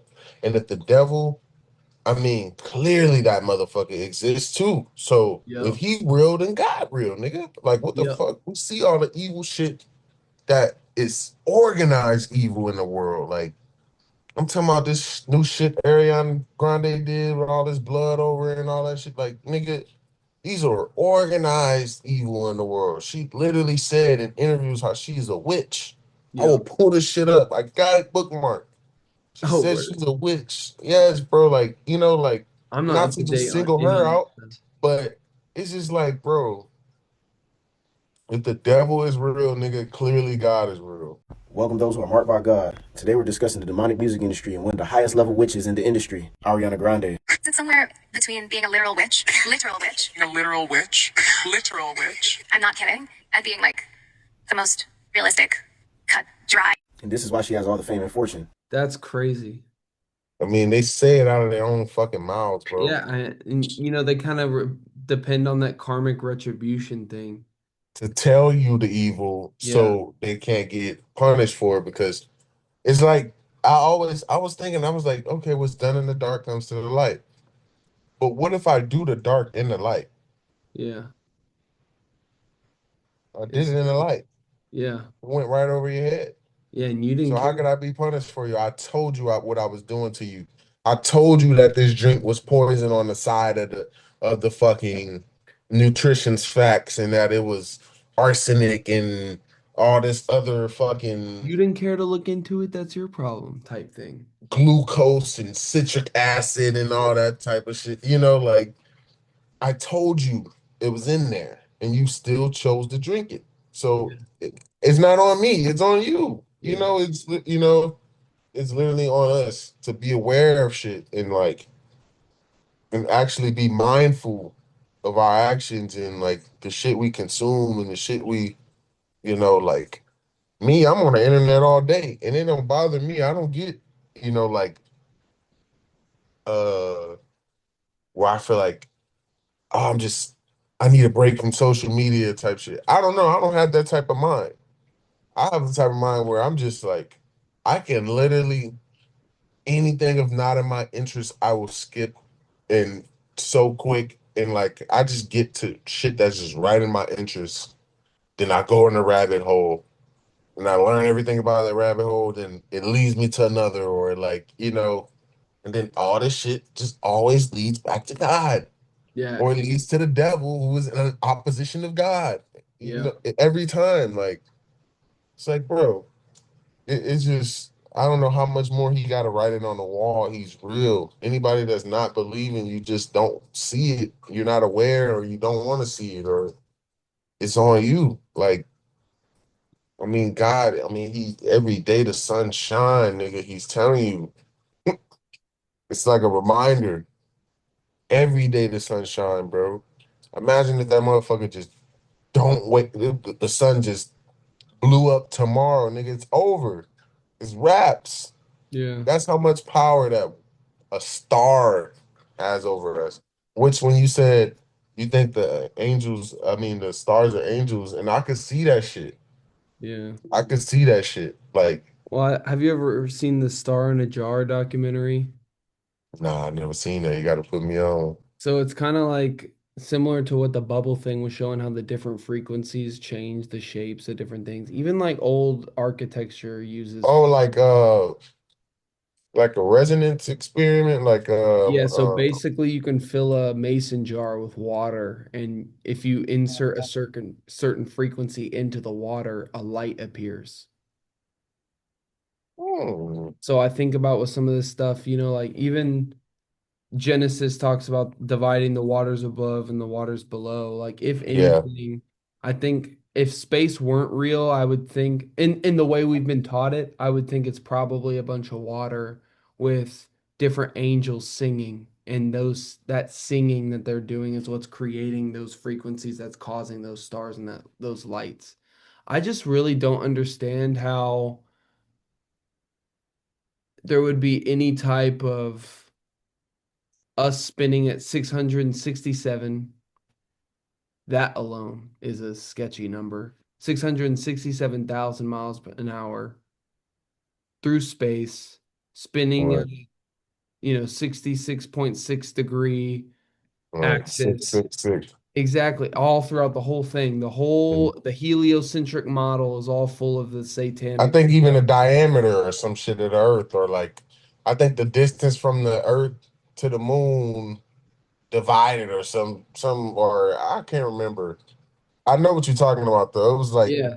So there's seven just different things. yeah, there's just a whole bunch of it that just points to like satanic numerology in a sense. And it's like, huh, if it weren't that, I just don't understand how that could be which again, it very well could be. And God's just, again, beyond our comprehension. If he wanted to But design it, God did God did warn us of that number though. he definitely did about He the said that Antichrist. was the devil's number. So Yeah, that I the think the name anything of under the that number, Antichrist would equal that number. I think anything under that number we're not meant to believe, bro. Yeah, it's possible. But I guess the thing I was saying, I just don't understand how we could be moving that fast and our stars have never changed one time. That just doesn't make sense. Mhm. Like it's the same, like kind of like the same. The sun rises every day. We get the same stars in the sky every day, Right. every night. If the universe were expanding constantly and we're Why they don't moving. move? Why Yeah, they why they not? don't move out, why they don't move different, like why, especially if we're talking millions, billions of years, which I'm not convinced on that either. I believe in a young Earth. I just believe that the Earth was created like Adam was created. Like Adam wasn't created as a infant. He was Mhm. created with some years on him as an adult. He had pre-established age within his creation. I think, if anything, that we live in a young Earth and that the Earth itself and the universe itself has had some pre-established age to it. If you can even trust some of the data, How old you think? 6,000 tops, No. maybe a little more. I just don't think any other type of dating system for like carbon dating or radioactive dating or any of this stuff that has a whole lot of presumptions. And I've looked into that rabbit hole too, and that's just, it doesn't sit right with me. So Now, what about certain species that are found in amber and it's proven that this is the original genome of this species and that the evolutionary process like had to have taken thousands of years along for certain species to get like even a mosquito. Have you seen a yeah, prehistoric mosquito in amber? How yeah, big that bitch is? yeah. Like, So I mean, I got Origins of Species by Charles Darwin right here. I think a lot of the stuff in here is valuable information, but a lot of it in itself is it's built on something that's not observable. So like there's never been an observable species mutating or adapting into another species. Now, adaptations within the species itself, I mean, that's observable. We've seen that throughout time. And I think especially when you look at something like Noah's Ark, where it doesn't say two of every animal, it says two of every kind. So we didn't need two cats, house cats, like we both got cats, right? We didn't need my cat and your cat and tigers and lions and ocelots. All you needed was two cats that had the genetic information for all those variations of that kind. And you see that with like donkeys and mules of and horses. So like from Noah's Ark, that would have been a little bit. So Joseph came around shortly after they're both in Genesis. So like again, not that far on the grand scheme of time and what we know. So like from Genesis, what is it? 6 to Genesis 50, and that's the very end. Already in that time, you have enough evolution, I would call it adaption, for there to be a distinction between horses and mules. So, So like a bunch, I think one adaptation within species takes place a lot faster than we've been led to believe. I don't think it takes thousands and millions of years. I think it only takes a couple generations to get something completely different. I mean, you see that even within humanity itself. Like look at what the average like, American looks yeah, like nowadays. Like because there's been so much like black people and of white black mixing, and and white, Native American, Asian, like there's been so much mix. Like the average American looks completely different than like 30 years ago. And it didn't take a long time to get to that point. Or even look at the obesity rates. Like look at an average American just from an obese standpoint to now. like 50 years ago, it Yeah, was 50 not. years ago. Yeah. And it's not that much of time, but it's a massive difference. Like Mhm. some of the most mildly obese people today would have been like the most like insanely obese people of Of all time. 57 of all time 50 to 70 years ago, Yeah, and it's just normal to us. Why? Because one, the adaptation to the food we eat, the adaptation to the lack of moving around. We have cars and other different types of transportation that previous generations knew nothing of and didn't right. have the luxury of. Couldn't DoorDash and Yeah, couldn't. exactly. Like we're just not moving around as much as we used to and not eating as healthy as we used to. If we're Yeah. eating real food at all, which that's a whole nother rabbit hole. So just things like that where it's like, man, so much can happen in such a little amount of time. I am not convinced on any of the research that I've done. I've looked into that a lot because I used to blend kind of I think evolution. at least 10,000 years, gang. Maybe, At maybe. least. I would say, and let me just say this up front, there's a lot of even Bible believing Christians who are not in the 6,000 year camp because there's just, the only reason I sit around the 6,000 year camp is because it's the only thing that's observable. Yeah. I think it Oh, could, I think potentially it could be older, but the difference is that's not a make or break to my faith. You know what I'm saying? Like if I were to find out that the earth is 100 years old, 100,000 years old, I'm not gonna be, oh, well, there goes the Bible. I gotta throw it out yeah, yeah. the I don't TV. think, yeah, that don't really make a difference how old this motherfucker is. I mean, God, I am that I am. Like, he don't even have an age. Like, so, He's but beyond, I he's just, outside of the realms of time. but I just think, um, okay, maybe physical adaptions happen maybe more quicker than social ones, or maybe they're one and the same. Yeah, I would think so. And I'm thinking like ways of life, technology advancement, you know, transportation, as far as going from horses to trains to cars to, like that shit took hundreds of years, like socially to get where we are now. Like that was all the early 1900s yeah, to get Tesla right now. less You than know, a it took hundred years. it took Nikola Tesla 100 years ago for Elon to get Tesla, now where it is. So um I just feel like it take a couple hundred years for major advancement, like major advancement. Now we got AI and all drones and shit, Yeah, planes, like heat-seeking missiles. them niggas ain't have planes like we had in the early 1900s. Like we just kept evolving that shit. But it took literally a couple generations for it to get to where it is now. I just feel like it's no way, like, I don't know. I just feel like this whole old Earth old, bro. It might not be millions and billions of years how these motherfuckers try to tell us. But this bitch gotta be thousands and thousands of years old for sure. I think if anything, it's at least got it built into it, you know? Like it's got pre-established age with it. The only reason I just can't get on the evolution train is because death is required to evolve. And I do not believe that death came into the world until sin came into the world. There was no reason for death. We were in a perfect world, perfect society. Death is the penalty for sin. The first thing that God did when he found out that Adam and Eve sinned was sacrifice animals to create, to cover them, to cover their naked bodies, to cover. And that's exactly what he did 2,000 years later. And He that's what we still doing now, wearing animals and Absolutely. But the difference is one, we don't have to do that for atonement anymore. Like we're not rocking, a mink coat to yeah. I'm not rocking a leopard print mink walking in the building to atone for my sins. You know what I'm saying? It's more Yeah, but statement. the fact we wear clothing because we're aware that we're naked, they wasn't even aware of that. You know, Exactly. Yeah.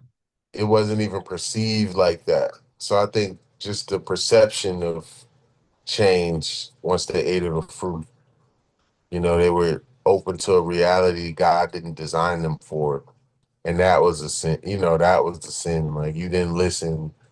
I told you, hey, y'all can have everything, just don't touch this. And you know, Yeah.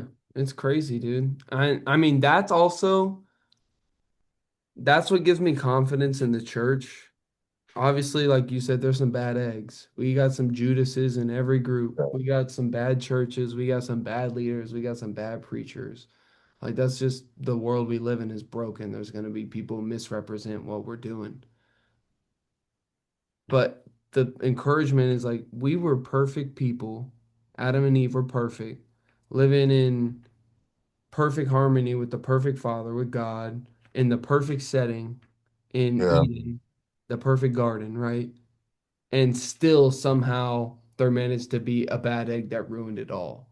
So looking today, I know you've had a bad experience at church. I had a bad experience in church growing up. Um, that, really made me not want to go to church anymore and things like that, or made me think Christians were all like that. And then it just got to a point where I was like, dang, wait, like, let me be honest for a second, because there's just there's bad things everywhere. And yeah, even the perfect setting, perfect people, like there's gonna be things that go wrong and people that do wrong. And so there's at least some encouragement that even when everything was perfect, there was still disorder in a way. And hmm that's the whole purpose.